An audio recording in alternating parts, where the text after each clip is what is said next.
এটা কি বিশ্ব ভালোবাসা দিবস? হ্যাঁ, কি দিবস?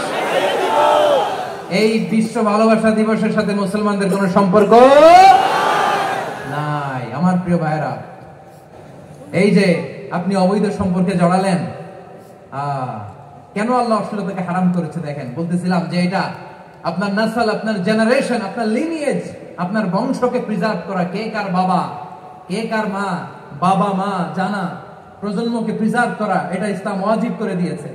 এই যে অবৈধ সম্পর্কের কারণে, বিশ্ব বেহায়া দিবসের কারণে, এগুলোর আউটকাম, আউটপুট হিসেবে মাঝে মাঝে ঢাকা মেডিকেলের ডাস্টবিনে নবজাতকের বাচ্চার কান্নার আওয়াজ শুনতে পাওয়া যায়। চট্টগ্রাম মেডিকেলের ডাস্টবিনে নবজাতকের কান্না শুনতে পাওয়া যায়। বীর চট্টলার মুসলমানেরা বুঝতে পারলে আওয়াজ করে বলেন, এই যে চট্টগ্রাম মেডিকেলে যে নবজাতকটা পাওয়া গেল, ওর বাবাকে আমাকে বলেন, ওর বাবাকে, ওর মাকে, ও কোন ফ্যামিলির সন্তান কেউ জানে? আপনি হিউম্যান ডিগনিটিকে অপমান করেছেন না? আপনি তার ভবিষ্যৎকে অন্ধকার করেছেন না? আপনি তার লিনিয়েজকে প্রশ্নবিদ্ধ করে দিয়েছেন না? এই জন্য আল্লাহ তাআলা অশ্লীলতাকে আমাদের জন্য হারাম করে দিয়েছেন। পড়েন সুবহানাল্লাহ। এই জন্য রব্বুল আলামিন বলেন, কুল ইন্নামা حرم ربي الفواحش ما ظهر منها وما بطن। প্রকাশ্য অপ্রকাশ্য সব অশ্লীলতাকে হারাম ঘোষণা করে দিয়েছে কে? আবার দুনিয়ার বুকে যারা অশ্লীলতার প্রসার করে তাদের জন্য শাস্তি মজুদ রেখেছে কে? রব্বুল আলামিন বলেন, ইন্নাল্লাযীনা ইউহিব্বুনা আন তাশিআল ফাহিশাতু ফিল্লাযীনা আমানু লাহুম আযাবুন আলীমুন ফিদ দুনিয়া ওয়াল আখিরাতি ওয়াল্লাহু ইয়া'লামু ওয়া আনতুম লা তা'লামুন। নিশ্চয়ই যারা বিশ্বাসীদের মাঝে অশ্লীলতার প্রচার প্রসার করতে চায় তাদের জন্য আমি মর্মন্তুদ শাস্তি প্রস্তুত করে রেখেছি। দুনিয়াতেও রেখেছি, আখিরাতেও রেখেছি। ঘোষণাটা কার? যারা এই নাটকের নামে, সিনেমার নামে, রূপালী জগতের নামে, মুভির নামে, ওটিটি প্ল্যাটফর্মের নামে আমার সমাজে অশ্লীলতা ছড়াতে চায় তাদের জন্য কঠিন মর্মন্তুদ শাস্তি মজুদ রেখে দিয়েছে কে? ও আমার বোনেরা, এখনো আপনি জাগবেন না? এখনো আপনার চিন্তার দুয়ারে এখনো নাড়া পড়ে নাই? ওরা আপনাকে উলঙ্গ বানাতে চায়, ওরা আপনাকে আইটেম গার্ল বানাতে চায়। এজন্য ইসলাম অশ্লীলতাকে হারাম করেছে। হারাম।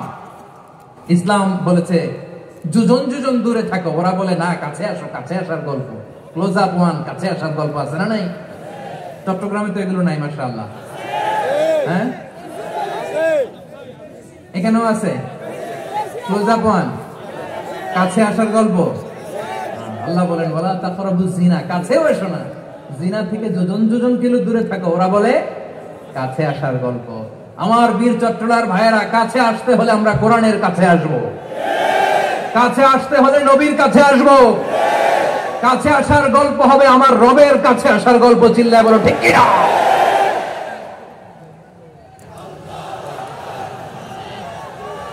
নিশ্চয় আল্লাহ তাআলা তোমাদেরকে ন্যায় বিচারের আদেশ দেন, সদাচরণের আদেশ দেন। তিনি তোমাদের নিকট আত্মীয়দেরকে দানের আদেশ দেন, আর তিনি তোমাদেরকে অশ্লীলতা থেকে নিষেধ করেন, মন্দ কাজ থেকে নিষেধ করেন, অবাধ্যতা সীমা লঙ্ঘন থেকে নিষেধ করেন। তিনি তোমাদেরকে উপদেশ দেন যাতে তোমরা শিক্ষা গ্রহণ করো। সুবহানাল্লাহ। উপদেশ দিচ্ছে স্বয়ং কে? তিনটা জিনিসের আদেশ। ইয়া'মুরু বিল আদল, সুবিচার, ন্যায় বিচারের আদেশ তিনি দেন। ইহসানের আদেশ দেন, যাতে আমরা ইহসান করি, একে অপরের প্রতি সুবিচার করি, মহানুভবতা দেখাই, অনুগ্রহ দেখাই, আর নিকট আত্মীয়দেরকে যেন আমরা দান করি। এই তিনটা আদেশ তিনি দিয়েছেন। আর কোন তিনটা জিনিস থেকে তিনি বারণ করেছেন? অশ্লীলতা, ফাহশা, মুনকার, মানে সব মন্দ আর অসৎ কাজ, এগুলো থেকে তিনি আমাদেরকে বারণ করেন। ওয়াল বাগি, অবাধ্যতা, সীমা লঙ্ঘন, এই তিনটা কাজ থেকে তিনি আমাদেরকে বারণ করেন। তিনি আমাদেরকে উপদেশ দেন, স্বয়ং আল্লাহ তাআলা আমাদেরকে উপদেশ দেন যাতে করে আমরা শিক্ষা গ্রহণ করি। সুবহানাল্লাহ পড়ে। তাহলে আসুন আমরা ধরে ধরে একটা একটা করে সামনের দিকে আগাই। আল্লাহ তাআলা প্রথমে আমাদেরকে আদেশ দিয়েছেন আদালের, ইন্নাল্লাহা ইয়া'মুরু বিল আদল। আওয়াজ করে বলুন আল আদাল। সবাই পড়ুন আল আদাল। আমরা উর্দু জানি, হিন্দি জানি, অনেকে ইংরেজিও জানি, কিন্তু আরবি শব্দগুলো আমাদের মুখ দিয়ে বেরোতে চায় না। আওয়াজ করে বলুন আল আদাল। মাশাআল্লাহ, ইন্নাল্লাহা ইয়া'মুরু বিল আদল। আল্লাহ তাআলা আমাদেরকে আদলের আদেশ দেন। শব্দটা বুঝবেন, আদালত। আদালত আদালত বুঝেন না? যেখানে বিচার কার্যের ফয়সালা করা হয়, কোর্ট কাচারি আদালত, এটা তো ভেরি কমন। এটা শুনছেন না সবাই? আদালত, যেখানে ন্যায় বিচার হবে, সুশাসন হবে। কিন্তু ভাগ্যের কি নির্মম পরিহাস, ওখান থেকে মিথ্যা সাক্ষী দিয়ে মনমতো রায় দিয়ে দেয়া হয়। এগুলোর পরিবর্তন হওয়ার দরকার আছে না নাই? প্রিয় ভাইয়েরা, আদালত, আল আদল, ইংরেজিতে বলে জাস্টিস, ন্যায় বিচার, সুবিচার, সুশাসন, জাস্টিস, আল আদল। সব জায়গায় এই জাস্টিস থাকা দরকার। Justice should be prevail in the society. The mission of all prophet was to uphold the justice. সব নবীর মিশন ছিল এই জাস্টিসকে, আদালকে, সুশাসন আর সুবিচারকে নিশ্চিত করা। পড়েন সুবহানাল্লাহ। And the core message of every divine scripture was to uphold justice. পৃথিবীর সব আসমানি কিতাবের মূল শিক্ষা ছিল এই জাস্টিসকে সমাজে এনশিওর করা, সুবিচার, সুশাসনকে এনশিওর করা। তাহলে প্রিয় ভাইরা, আমরা বুঝতে পারলাম আল আদল শব্দের মানে হচ্ছে ইনসাফ বা সুবিচার বা ন্যায় বিচার। এটা হচ্ছে একটা general meaning, very general meaning. আপনি যদি ইন ডেপথ বুঝতে চান, আরো ভেতরে যান, তাহলে আদল মানে হচ্ছে সমন্বয়, আদল মানে হচ্ছে ভারসাম্য, ব্যালেন্স। আদল মানে হচ্ছে মধ্যম পন্থা। সুবহানাল্লাহ পড়ে। কারণ সব সময় সমান সমান হইলেই সুবিচার হয় না। কথা কি বুঝতেছেন? ইসলামের দ্য কনসেপ্ট অফ আদল, এটা এমন আদল, এটা সব সময় সমান সমান নয়। যখন সমান সমান দেয়া দরকার, ইসলাম সমান সমান দেয়। যখন ব্যালেন্স করা দরকার, চেক এন্ড ব্যালেন্স, সমন্বয়, ভারসাম্য করা দরকার, তখন ইসলাম ভারসাম্য করে দেয়। এটার নাম আদল। সুবহানাল্লাহ। সহজ করে আপনাদেরকে বুঝাই। যেমন ধরুন, একটা পরিবারের 3 জন সদস্য, স্বামী, স্ত্রী আর সন্তান। তাদের সকালবেলার ব্রেকফাস্টে স্বামীর, সকালের নাস্তায় স্বামীর 3টা রুটি লাগে, স্ত্রীর 2টা লাগে, আর সন্তানের 1টা রুটি লাগে। এখন আমি যদি সমান সমান করে আদল করতে চাই, সবাইকে যদি 3টা করে রুটি দেই, তাহলে স্বামী বেচারার জন্য ঠিক আছে? কি বলেন? কথা কি বুঝতেছেন না কষ্ট হয়ে যাচ্ছে? যদি সমান সমানের নিয়মে আগাই, তাহলে 3টা করে যদি রুটি দেই, স্বামীর জন্য ওকে, কিন্তু স্ত্রীর জন্য 1টা বেশি হয়ে যায়।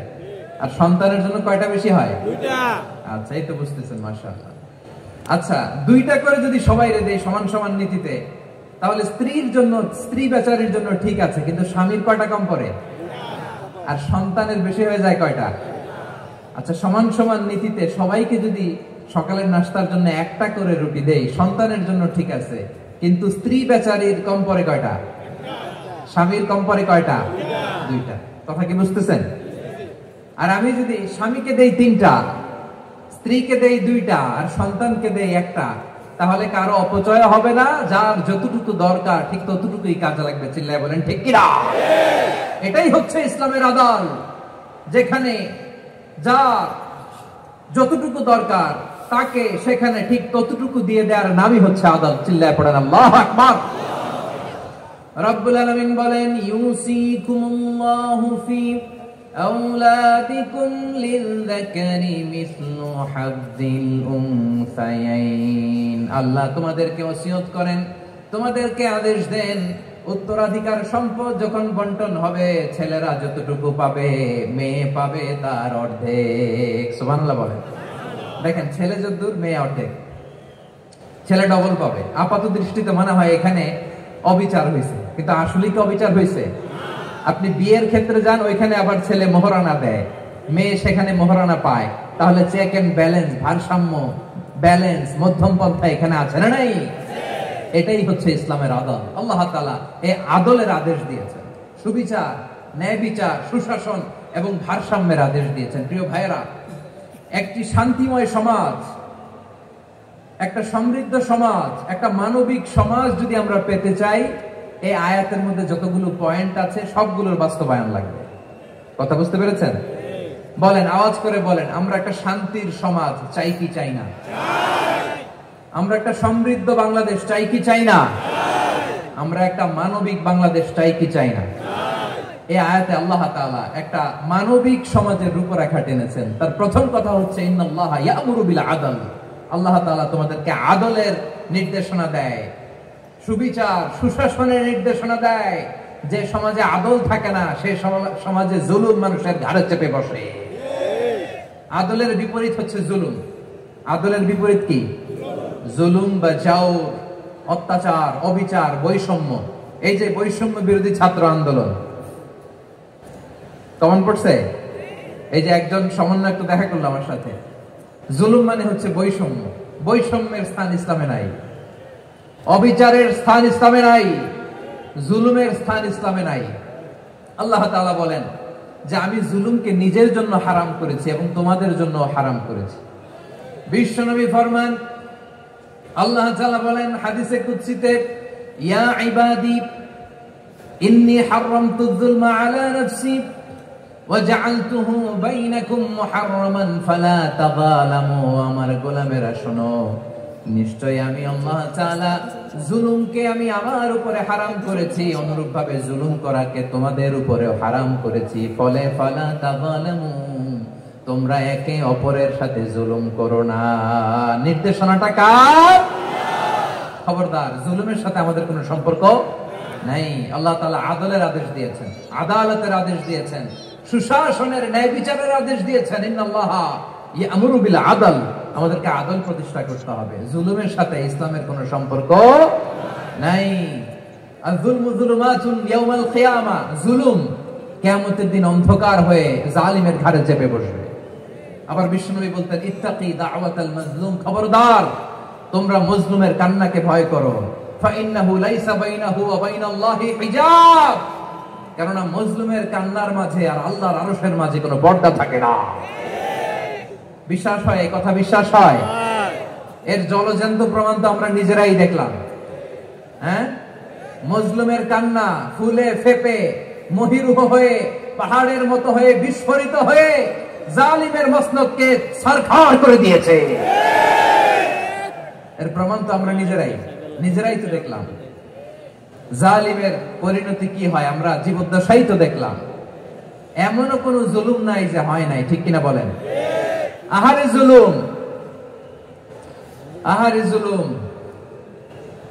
রিসেন্টলি আয়না ঘরের কিছু ছবি প্রকাশিত হয়েছে সোশ্যাল মিডিয়ায়, দেখেছেন আপনারা? হ্যাঁ, ছোট্ট একটা জায়গা, স্বাধীন মানুষকে প্রাণীর মতো পাখির মতো খাঁচায় বন্দী করে রেখেছে। কখন দিন কখন রাত কিচ্ছু জানে না, কখন দিন কখন রাত কিছু জানে না। বছরের পর বছর কেটে গিয়েছে। এক্সট্রা জুডিশিয়াল কিলিং এর কোনো হিসাব নাই। বিচার বহির্ভূত হত্যা, এনফোর্স ডিসঅ্যাপিয়ারেন্স, গুম, যেটা সবচাইতে বড় মানবতা বিরোধী অপরাধ। কত মানুষ যে গুম হয়েছে তার কোনো ইয়ত্তা নাই। যেই ফ্যামিলির সদস্য গুম হয়েছে তারা কি ওই লোকটার জন্য মাগফিরাতের দোয়া করবে নাকি সুস্বাস্থ্যের দোয়া করবে তারা নিজেরাও জানতো না, কারণ জানে না ও বেঁচে আছে না মরে গেছে। আহা, বিডিআর নওজওয়ানদের যারা ছাড়া পেল দেখলাম, বিনা অপরাধে কোনো অন্যায় ছাড়া অপরাধ ছাড়া তাদের জীবন থেকে, তাদের তারুণ্যের, তাদের যৌবনের 15 বছর 16 বছর 17 বছর নাই, 6 মাস বয়সের ছোট বাচ্চাকে রেখে জেলে গেছে। 6 মাসের মেয়ে বেরোয় দেখে মেয়ের বয়স 17 বছর। মেয়ে বাবারে চিনে না, বাবা মেয়েরে চিনে না। মেয়েকে এখন বিয়ে দিয়ে আরেক ছেলের হাতে তুলে দিবে। মেয়ের শৈশব বাবা দেখে নাই, মেয়ের কৈশোর বাবা দেখে নাই, মেয়ের তারুণ্য দেখে নাই। আরেক যুবককে দেখলাম 14 বছরের 14 দিনের সংসার, 2 সপ্তাহের সংসার শেষে জেলে গেছে। কত যুবকের যে স্ত্রী চলে গিয়েছে ফ্যামিলি ছেড়ে, কারণ জানে না তো কবে আসবে, কি হবে, কেউ জানতো না। দাম্পত্য জীবনের মাত্র 14 দিনের স্মৃতি, এই স্মৃতিকে আঁকড়ে ধরে এক বোন 16টা বছর 17টা বছর কাটিয়ে দিয়েছে। আমি নিউজটা দেখে ভাবলাম আমার এই বোনের প্রতিটি দিন কিভাবে কেটেছে, প্রতিটি রাত কিভাবে কেটেছে, প্রতিটি ক্ষণ কিভাবে কেটেছে। বিশ্বনবী বলেছেন ইত্তাকি দাওয়াতাল মাজলুম ফাইন্না লাইসা বাইনাহু ওয়া বাইনাল্লাহি হিজাব। মাজলুমের কান্নাকে ভয় করো, কারণ মাজলুমের কান্না আর আল্লাহর মাঝে কোনো পর্দা থাকে না। আমরা আর এরকম কোন জুলুম বাংলাদেশে দেখতে চাই না, জোরে বলেন ঠিক কিনা? আর কেউ নতুন করে জালিম হোক আপনারা চান? আবার নতুন করে কেউ ফ্যাসিস্ট হোক আপনারা চান? এক দল আরেক দলকে নিশ্চিহ্ন করার রাজনীতিতে মেতে উঠুক, এটা আপনারা চান? আমরা বাংলাদেশকে আদল দিয়ে সাজাতে চাই। আমরা এই 56,000 বর্গ মাইলের প্রতিটা ইঞ্চি মাটিকে কোরআনের আইন দিয়ে সাজাতে চাই। রাজি আছেন আপনারা? কারা কারা রাজি দেখান হাত তুলে আল্লাহকে। আমার প্রিয় বীর চট্টলার তৌহিদি মুসলমান, আমরা আর নতুন করে কেউ জালিম হোক এটা চাই না, নতুন করে আবার কেউ ফ্যাসিস্ট হোক আমরা চাই না, এক দল আরেক দলকে নিশ্চিহ্ন করার রাজনীতি করুক আমরা চাই না।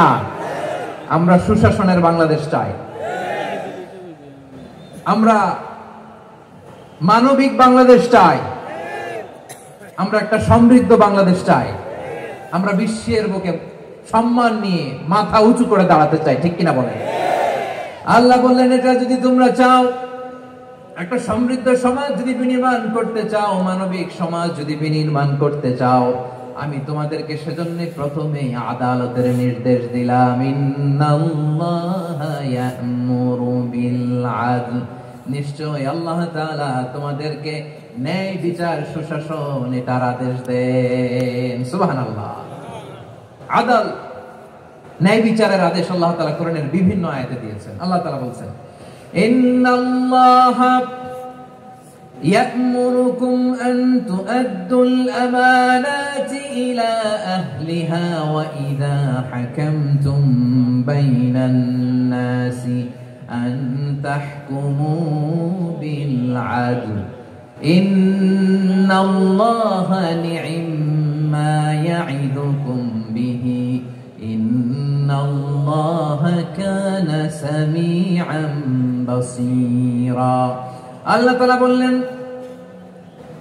আল্লাহ আদেশ দিচ্ছেন যে ব্যক্তি আমানতের হকদার তার হাতে তোমরা আমানত পৌঁছে দাও, আর যখন তোমরা বিচার কার্য করবে, বিচার ফয়সালা করবে, আদালতের সাথে করো। সুবহানাল্লাহ বলেন। ওয়া ইযা হাকামতুম বাইনান নাসি আন তাহকুমু বিল আদল, আদালতের সাথে করবা। আল্লাহ তাআলা বলেন যারা জাজ হবে, বিচারক হবে, তাদের যদি বাদী বিবাদীর কারোর সাথে শত্রুতা থাকে, কারোর সাথে যদি কোনো ধরনের রেষারেষি থাকে, আল্লাহ বলেন বিচার কার্য করতে যে ওই শত্রুতা রেষারেষির কারণে আদালতের বাইরে যে অবিচার করে বিচার করো না। খবরদার কোন জাতির প্রতি, কোন গোষ্ঠীর প্রতি, কোন গোত্রের প্রতি আক্রোশ যেন তোমাদেরকে ন্যায় বিচার থেকে দূরে সরিয়ে না দেয়, বরং আমি আল্লাহর আদেশ হলো ইহদিলু, তোমরা আদল করো, ন্যায় বিচার করো, সুবিচার করো, সুশাসন প্রতিষ্ঠা করো। ওয়া আকরাবু লিত্তাকওয়া, এটাই তাকওয়ার সবচেয়ে কাছাকাছি। সুবহানাল্লাহ বলেন। কোরআনের বিভিন্ন আয়াতে আল্লাহ তাআলা স্পেসিফিকলি ধরে ধরে বিচার করার সময় আমরা যেন আদাল করি সেটা বলেছেন। কোরআনের কোন কোন জায়গায় আল্লাহ তাআলা এই আল আদল শব্দটা ব্যবহার করেছেন। আবার একই জিনিস ইনসাফ, সুবিচার, সুশাসন, ন্যায় বিচার, ন্যায় পরায়ণতা বুঝাতে আল্লাহ তাআলা কখনো কখনো আল কিসত শব্দটা ব্যবহার করেছেন। আওয়াজ করে সবাই বলুন আল কিসত। প্রিয় ভাইরা সবাই আওয়াজ করে আমার সাথে সাথে বলুন আল কিসত। আল্লাহ তাআলা বলেন ওয়া ইন হাকামতা ফাহকুম বাইনাহুম বিল কিসত ইন্নাল্লাহা ইউহিব্বুল মুকসিতিন। যখন তুমি বিচার করবে, বিশ্ব নবীকে উদ্দেশ্য করে অ্যাড্রেস করে বললেন, নবী হ্যাঁ, ইহুদিরা কোনো বিষয়ে মীমাংসার জন্য যদি আপনার দরবারে আসে, যদি বিচার করতে হয়, খবরদার অবিচার করবেন না। ফয়সালা যেটা করবেন কিসতের সাথে করবেন, ন্যায় পরায়ণতার সাথে করবেন, কারণ ইন্নাল্লাহা ইউহিব্বুল মুকসিতিন, নিশ্চয় আল্লাহ রাব্বুল ইজ্জাত ন্যায় পরায়ণশীলদেরকে বড্ড ভালোবাসেন। সুবহানাল্লাহ বলেন। ন্যায় পরায়ণ লোকদেরকে আল্লাহ তাআলা বড্ড ভালোবাসেন। অন্য আয়াতে আল্লাহ তাআলা বলছেন وَنَضَعُ الْمَوَازِينَ الْقِسْطَ لِيَوْمِ الْقِيَامَةِ فَلَا تُظْلَمُ نَفْسٌ شَيْئًا। আমি কিয়ামতের দিন ন্যায়পরায়ণতার মানদণ্ড স্থাপন করব, যেটাকে আমরা মিজানের পাল্লা বলি। আল্লাহ বলেন ন্যায় বিচারের মানদণ্ড কিয়ামতের ময়দানে আমি আল্লাহ স্থাপন করব। সেদিন কারো প্রতি বিন্দু পরিমাণ, এক চুল পরিমাণ বিচার করা হবে না, কোনো বিচার করা হবে না। সেদিন সুশাসন হবে, সুবিচার হবে, ন্যায় পরায়ণতার সাথে বিচার হবে। আওয়াজ করে পড়েন আল্লাহু আকবার। তাহলে প্রিয় ভাইরা, যে তিনটি বিষয়ে আল্লাহ তাআলা আমাদেরকে আদেশ দিয়েছেন, তার প্রথমটা হচ্ছে আদালত, ইনসাফ, সুবিচার, ন্যায় বিচার। এটা আমরা চাই কি চাই না? বিশ্বনবী ন্যায় বিচার, ন্যায় পরায়ণতা, সুশাসন প্রতিষ্ঠিত করেন কি করেন নাই? আপনারা বিশ্বনবীর সিরাত যারা পড়েছেন, আপনি দেখবেন বিশ্বনবীর সিরাতের পরতে পরতে, বাঁকে বাঁকে, সিরাতের বাঁকে বাঁকে এই আদালতের নমুনা মেলে। সুবহানাল্লাহ বলেন। ছোট্ট একটা নমুনা রাসূল সাল্লাল্লাহু আলাইহি ওয়াসাল্লামের সিরা আল আতরা থেকে ছোট্ট একটা নমুনা আপনাদের খেদমতে এখানে উপস্থাপন করি। বিশ্বনবী সাল্লাল্লাহু আলাইহি ওয়াসাল্লাম মক্কা বিজয় করলেন ৮ম হিজরিতে।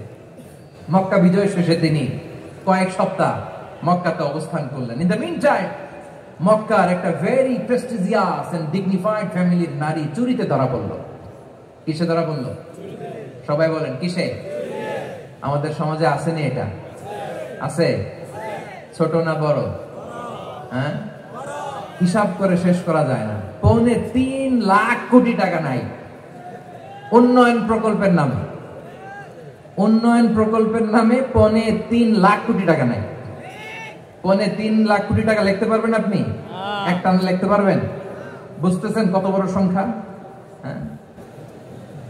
বনু মাখজুমিয়া গোত্রের এক নারী মক্কায় চুরিতে ধরা পড়ল। বলেন তো চুরি করলে বিধান কি? হাত কাটা। কি কাটতে হবে? হাত। চুরির বিধান হলো হাত কেটে দাও। তাও সেটা গোপনে নয়, প্রকাশ্যে জনসম্মুখে হাত কেটে দাও। বনু মাখজুমিয়া গোত্রের নারী যখন চুরিতে ধরা পড়লো, সাহাবারা চিন্তায় পড়ে গেলেন। সবেমাত্র মক্কার লোকেরা কালিমা পড়ে মুসলমান হয়েছে, ইসলামের আইন কানুন তেমন জানে না, ইসলামী শরিয়ার সাথে বেশি পরিচিত নয়। এখন যদি বিশ্বনবী চুরির যেই বিধান এটা যদি কায়েম করে হাত যদি কেটে দেয়, না জানি মক্কার লোকেরা আবার বিগড়ে যায়, না জানি মক্কার লোকেরা আবার মুরতাদ হয়ে যায়, না জানি মক্কার লোকেরা ইসলাম থেকে দূরে সরে যায়। চলো চলো, সাহাবীরা মিলে পরামর্শ করলেন, চলো বিশ্বনবীর কাছে যে বলি, ও নবী, শুধু কেবলমাত্র একমাত্র এই নারীর জন্য চুরির হাত কাটার বিধানটা আপনি একটু থামিয়ে দেন। চুরির হাত কাটার যে বিধান এইখানে একটু রহিত করে দেন, বাকিগুলা কইরেন মদিনাতে যে চলবে, কিন্তু মক্কায় এবারের জন্য মাফ করে দেন। কিন্তু কে বলবে? এই যে পরামর্শ, সাজেশন, এটা কে দিবে বিশ্বনবীর কাছে? সাহাবারা চিন্তায় পড়ে গেলেন। আল্লাহর নবীর সামনে দাঁড়িয়ে আল্লাহর দেয়া হুদুদ, আল্লাহর দেয়া বিধান থামিয়ে দেওয়া, মাফ করে দেওয়া, এই কথা বিশ্বনবীর সামনে বলার সাহস তো কেউ রাখে না। কেউ কেউ বলল, বিশ্বনবীর পালক পুত্র যায়েদ বিন হারেসার সন্তান উসামারে বিশ্বনবী নাতির মতো আদর করে, বড্ড বেশি ভালোবাসে উসামারে। এজন্য সাহাবারা উসামাকে বলতো হিব্বু রাসূলিল্লাহ, বিশ্বনবীর ভালোবাসা। কি বলতো? সাহাবীরা বললেন বিশ্বনবীর ভালোবাসা হিব্বু রাসূলিল্লাহ, উসামারে পাঠাও। উসামারে বিশ্বনবী নাতির মতো স্নেহ করে, মায়া করে, ভালোবাসে। আমরা পারবো না, উসামা পারবে। সবাই মিলে ফুলিয়ে ফুসিয়ে ওসামাকে, ছোট্ট ওসামাকে রাজি করালো। ওসামা, এমন এমন কথা যে তুমি বিশ্বনবীর কাছে বলতে হবে, পারবা নাকি? ওসামা বলে, পারবো। সাইয়েদনা ওসামা রাদিয়াল্লাহু তাআলা আনহু তরুণ সাহাবী বিশ্বনবীর কাছে গেলেন, যে বললেন, নবী, বনু মাখজুমিয়া গোত্রের এক নারী চুরিতে ধরা পড়েছে, এবারের জন্য কি এই মহিলাটারে মাফ করে দিলে হয় না? এবারের জন্য একটু ক্ষমা করা যায় না নবী? বিশ্বনবী বলেন, আতাশফাউ ফি হাদ্দিন মিন হুদুদিল্লাহ, তোমার এত বড় সাহস উসামা, তুমি আল্লাহর হাত, আল্লাহর দেয়া বিধান, এটার ব্যাপারে সুপারিশ করতে এসেছো? তোমরা কি জানো তোমাদের আগে যত কওম, যত গোত্র, যত জনপদ ধ্বংস হয়েছে, তার কারণ ছিল তাদের মধ্যে গরিবরা অন্যায় করলে তারা বিচার করত, আর ধনীরা অন্যায় করলে তারা মাফ করে দিত। খবরদার, ওয়া আইমুল্লাহ, লাউ আন্না ফাতিমাতা বিনতি মুহাম্মাদিন সারাকাত লাকাতা মুহাম্মাদুন ইয়াদাহা। বিশ্বনবী বললেন, ওরে উসামা, বানু মাখজুমিয়ার ওই প্রেস্টিজিয়াস এন্ড ডিগনিফাইড ফ্যামিলির মেয়ে তো দূর কি বাত, অনেক দূরের কথা। জেনে রেখো উসামা, আমার কলিজার টুকরা নয়নের পুটুলি ফাতেমাও যদি মক্কার জমিনে আজকে এই চুরির দায়ে ধরা পড়তো, আমি বিশ্বনবী মুহাম্মদুর রাসূলুল্লাহ ধরে ফাতেমার ডান হাতটা কেটে দিতে এক বিলম্ব দেরি করতাম না। ইন্নাল্লাহা ইয়া'মুরু বিল আদল। আমাদেরকে জাস্টিস শিখায় পশ্চিমারা, আমাদেরকে ইনসাফ শিখায়, আমাদেরকে সুশাসন শিখায়। আর ইনসাফ, সুশাসন, ন্যায় বিচার, সুবিচার, জাস্টিস কারে বলে বিশ্বনবীর বায়োগ্রাফি থেকে জেনে নাও। এই ছিল বিষ্ণু ইসলামের আদালতের নমুনা। আপনি যদি সাইয়েদনা ওমর ফারুকের জীবনের দিকে তাকান, এমন কঠোর, এমন বীর সেনানী ছিলেন। সাইয়েদনা ওমর ফারুক যদি রাস্তার এই মাথা দিয়ে হাঁটা শুরু করতেন, শয়তান ওমর ফারুককে দেখলে ওই রাস্তা রেখে দিয়ে অন্য রাস্তা দিয়ে হাঁটতো। সুবহানাল্লাহ। ওমর ফারুক রাদিয়াল্লাহু তাআলা কি পার্সোনালিটি ছিল, কি পার্সোনালিটি। আমাদের এলাকায় ছোট বাচ্চারা রাতে ভাত খেতে চায় না, আমার মেয়েটাও খেতে চায় না। এই এটা দিব, ওইটা দিব, আজকে মাহফিলে আসার সময় বলে দিছে লিস্ট করে এটা এটা আনতে হবে। তো ছোট্ট বাচ্চাদের অনেক বায়না থাকে, ওরা রাতে খেতে চায় না। তো মায়েরা বিভিন্ন ভয় দেখায়, এই বাঘ আসবে, বাঘ আসবে খাও, এই ভূত আসবে, ভূত আসবে খাও। আপনারা কি বলেন চট্টগ্রামে? কি আসবে? হ্যাঁ, ভূত, ভূত, ভূত আসবে, বাঘ আসবে, খাও খাও খাও, তাড়াতাড়ি খাও। তো বাচ্চারা এগুলো শুনে ভয়ে খেতে শুরু করে। মদিনার জমিনেও একই ঘটনা ঘটতো। মদিনার ছোট্ট ছোট্ট সোনামণিরা খেতে চাইতো না। তো মায়েরা বলতো, হা হুয়া ইয়াতি উমর, হা হুয়া ইয়াতি উমর, ওই যে উমর আসতেছে, উমর। ওমর ফারুকের কথা শুনলে বাচ্চারা একেবারে ঠান্ডা। ওমর ফারুক রাদিয়াল্লাহু তাআলা আনহু, ওনার কথা শুনলে গায়ের মধ্যে গুজবাম হয়, গায়ের পশমগুলো দাঁড়িয়ে যায়। সুবহানাল্লাহ বলেন। কি পার্সোনালিটি ছিল, কি ব্যক্তিত্ব ছিল। মুনাফিকরা ওমর ফারুককে জমের মতো ভয় পেতেন। শয়তান, খুদ শয়তান এই রাস্তা দিয়ে আসলে শয়তান অন্য রাস্তা দিয়ে হাঁটত। ওমর ফারুক রাদিয়াল্লাহু তাআলা আনহুর জীবনে যদি দেখেন, তাহলে সেখানে আপনি আদালতের, ইনসাফের, সুশাসনের, জাস্টিসের নমুনা দেখতে পাবেন। কয়টা শুনবেন? সাইয়েদনা ওমর ফারুকের রাদিয়াল্লাহু তাআলা আনহুর সন্তান আব্দুর রহমান মিশরে মদ খেয়ে মদ্যপ অবস্থায় ধরা পড়েছে। মদ খাওয়ার কারণে, মদ যদি কেউ পান করে আর যদি প্রমাণিত হয়, তার বিচার হলো 80 বেত। আওয়াজ করে বলেন কয় বেত? বাংলাদেশেও তো এই আইন আছে নাকি? বাংলাদেশে আছে? হ্যাঁ, মদ খাইলে 80 বেত, এই আইন বাংলাদেশে চালু হোক। আমরা চাই কি চাই না? চাই সবাই। এজন্যই তো ইসলাম ভাল লাগে না। ইসলামকে ভাল লাগে না। ইসলামকে আউট করে রাখতে পারলেই তো এরকম বড় বড় বোতল খাওয়া যায়। একেবারে সহজ, পানির মতো সহজ, হিসাব একেবারে সহজ। ওমর ফারুক রাদিয়াল্লাহু তাআলা আনহুর ছেলে ভুল করে মদ পান করে ফেলেছিলেন।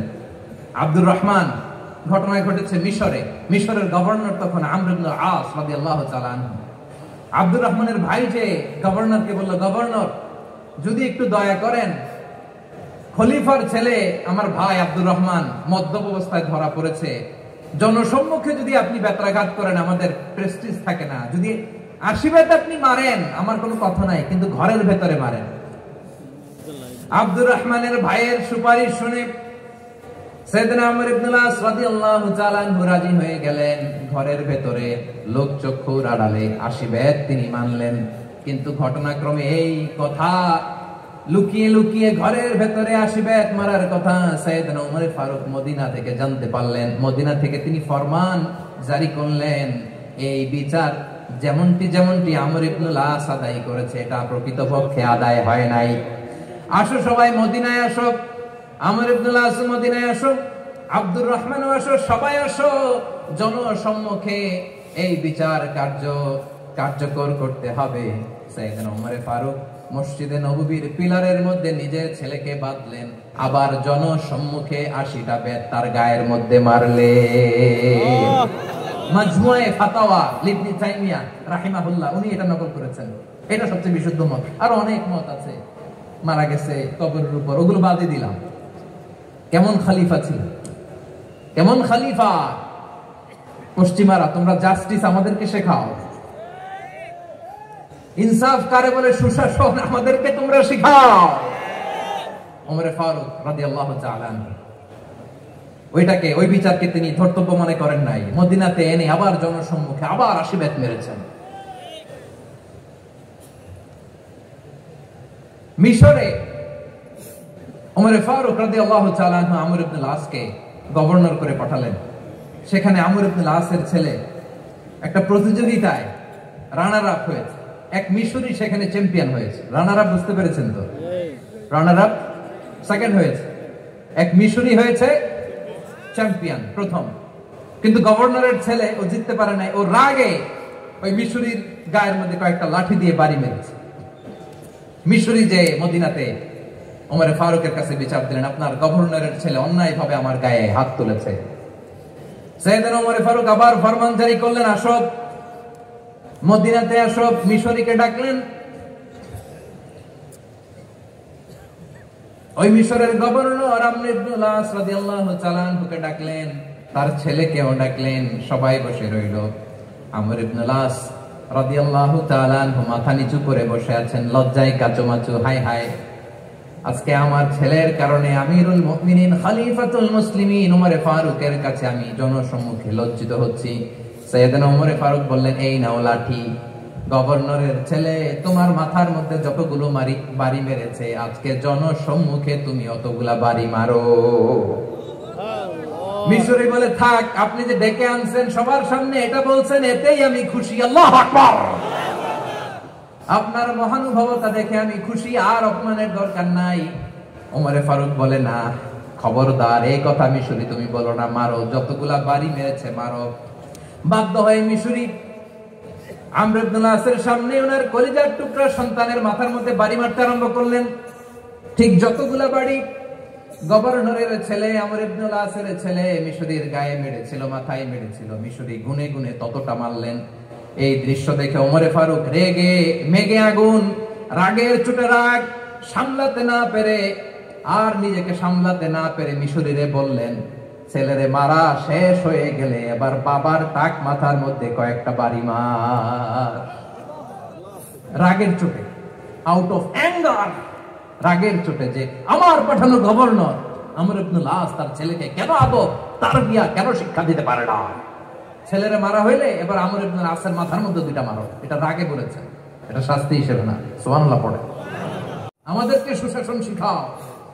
বিশ্বনবী বলেন, আদল এটা যেন কোনো বিষয় না, এটা দিয়ে মানবিক সমাজ গড়তে হবে। আল্লাহ তাআলা কিয়ামতের কঠিন ময়দানে, যেদিন স্বামী স্ত্রীকে চিনবে না, স্ত্রী স্বামীকে দেখে পালিয়ে যাবে, বন্ধু বন্ধুরে চিনবে না, পীর সাহেব মুরিদরে চিনবে না, মুরিদ পীর সাহেবরে চিনবে না, দলের কর্মী তার নেতারে চিনবে না, নেতা তার কর্মীরে চিনবে না, বন্ধু বন্ধুরে দেখে পালাবে। কঠিন মুহূর্তে সূর্যটা মাথার কাছে চলে আসবে, জমিনটা তামার জমিন হবে, আজকের জমিনের মতো নয়। মানুষ ঘর্মাক্ত, ক্লান্ত, শ্রান্ত মাথার মগজগুলো কানের ছিদ্র আর নাকের ছিদ্র দিয়ে বেয়ে বেয়ে পড়বে। বিশ্বনবী ফরমান, কিয়ামতের ওই কঠিন ময়দানে 7 শ্রেণীর ব্যক্তিকে রব্বুল আলামিন তার আরশের নিচে ছায়া দিবেন। তার মধ্যে প্রথম শ্রেণীর ব্যক্তি হলো ইমামুন আদিল। ইমামুন আদিল, ন্যায়পরায়ণ শাসক, যে ইনসাফের সাথে বিচার করে, যে জাস্টিস সমাজে সার্ভ করে, যে সুশাসন নিশ্চিত করে, ওই ইমামুন আদিল। আদিল শব্দটা বুঝছেন না? ইন্নাল্লাহা ইয়া'মুরু বিল আদল। পাইছেন? আদিল। 7 শ্রেণীর ব্যক্তিকে আল্লাহ তাআলা সুশীতল আরশের নিচে ছায়া দিবেন, যেদিন তার দেয়া ছায়া ছাড়া কোনো ছায়া থাকবে না। এর প্রথম হচ্ছে ইমামুন আদিল, ন্যায়পরায়ণ শাসক। চিল্লায় বলেন সুবহানাল্লাহ। আবার বিশ্বনবী বললেন, ইন্নাল মুকসিতিনা ইনদাল্লাহি আলা মানাবির মিন নূর আন ইয়ামিনির রহমান। কিয়ামতের দিন যারা ন্যায়পরায়ণ হিসেবে আল্লাহর সামনে দাঁড়াবে, কিয়ামতের দিন রব্বুল আলামিন তার আরশের ডান দিকে ওই ন্যায়পরায়ণ লোকদের জন্য আরশের ডান দিকে একটা নূরের মিম্বারে তাদেরকে বসার সুযোগ করে দিবে। আল্লাহর আরশের ডান দিকে ন্যায়পরায়ণ লোকদের জন্য আল্লাহ তাআলা নূরের মিম্বার বানাবে। তার ঠিকানা কথা মনে করেছেন? আল আদাল, জাস্টিস। ইন্নাল্লাহা ইয়া'মুরু বিল আদল। আল্লাহ তাআলা এই আদালতের নির্দেশনা দেয়, সুবিচার, সুশাসন। প্রিয় ভাইয়েরা, এটা আমরা বাংলাদেশে চাই কি চাই না? এই যে অরাজকতা, এই যে অন্যায়, এই যে জুলুম, এই যে ইনকনসিস্টেন্সি, সমাজের অসঙ্গতি, এর প্রধান কারণ জাস্টিস নাই, সুবিচার নাই, সুশাসন নাই। শেষবারের মতো আওয়াজ করে বলেন তো, আমরা বাংলাদেশে আদল চাই কি চাই না? তাহলে প্রথম নির্দেশনা শেষ। আল্লাহ তাআলা তোমাদেরকে আদলের আদেশ দেন। এরপরে আল্লাহ বললেন, আমি তোমাদেরকে ইহসানের আদেশ দেই। ইন্নাল্লাহা ইয়া'মুরু বিল আদলি ওয়াল ইহসান। আমি তোমাদেরকে যেমনি আদলের নির্দেশনা দেই, তেমনি ভাবে তোমাদেরকে ইহসানের নির্দেশনা দেই। ইহসান, আওয়াজ করে সবাই বলেন তো, ইহসান। সবাই বলেননি? সবাই বললে এতটুকু আওয়াজ হবে আমি বিশ্বাস করি না। আওয়াজ করে বলুন, আল ইহসান। ইহসান মানে কারো প্রতি সফট হার্টেড হওয়া, মহানুভব হওয়া, অনুগ্রহ পরায়ণ হওয়া, অনুগ্রহশীল হওয়া, একে অপরের প্রতি দয়াদ্র হওয়া। একে অপরের প্রতি দয়াদ্র, অনুগ্রহশীল হওয়া ছাড়া মানবিক সমাজ কঠিনকালেও গঠন করা সম্ভব না। প্রিয় ভাইয়েরা, সুন্দর আচরণ দিয়ে, ইহসান দিয়ে যা জয় করা যায়, নরম আচরণ দিয়ে যেটা অর্জন করা যায়, কঠোরতা দিয়ে সেটা পারা যায় না। বিষ্ণু ঈসা ইসলাম ইহসান দিয়ে, কোমল আচরণ দিয়ে, তার অনুগ্রহ দিয়ে তিনি অনেক কাফিরের হৃদয়কে জয় করে ফেলেছেন। সাইয়েদনা সুমামা ইবনে উসাল রাদিয়াল্লাহু তাআলা আনহুর কথা মনে পড়ে যায়। তিনি ছিলেন ইয়ামামার বাদশা। মদিনাতে বিশ্বনবীকে হত্যা করার নিয়তে এসেছিলেন। গোপনে গোপনে বিশ্বনবীকে হত্যা করে আবার ইয়ামামাতে তিনি ফিরে যাবেন। কিন্তু কি অবাক করা কাণ্ড, হত্যা করতে পারে নাই, সাহাবাদের হাতে তিনি ধরা পড়ে গেলেন। সাইয়েদনা সুমামা ইবনে উসাল রাদিয়াল্লাহু তাআলা আনহু হত্যার নিয়তে আসলেন, কিন্তু হত্যা করতে পারলেন না। সাহাবারা ওনাকে ধরে ফেললেন, ধরে মসজিদে নববীর পিলারের মধ্যে বেঁধে রাখলেন। সুমামা ইবনে উসাল, সিরাত থেকে শুনেন, সিরাত থেকে শোনাচ্ছেন রাদিয়াল্লাহু তাআলা আনহু। ইয়ামামার অধিপতি ছিলেন। ইয়ামামা বিশ্বনবীকে হত্যার জন্য আসছেন, ধরা পড়ে গেছেন, এখন মসজিদে নববীতে বেঁধে রাখছে, তার মানে বন্দী। এখন স্ট্যাটাস কি? বন্দী, ক্যাপ্টিভ। বিষ্ণু ঈসা ইসলাম সাহাবাদেরকে বললেন, তার খোঁজ খবর নিও, সুমামা ইবনে উসালের খোঁজ খবর নিও। সাহাবারা বলেন, ইয়া রাসূলুল্লাহ, আপনাকে হত্যা করতে এসেছে, তার তো কঠিন ক্যাপিটাল পানিশমেন্ট হওয়া দরকার, কঠিন শাস্তি হওয়া দরকার। বিশ্বনবী বললেন, না, আমি যেটা জানি তোমরা সেটা জানো না, তোমরা সুমামার সাথে ভালো আচরণ করো।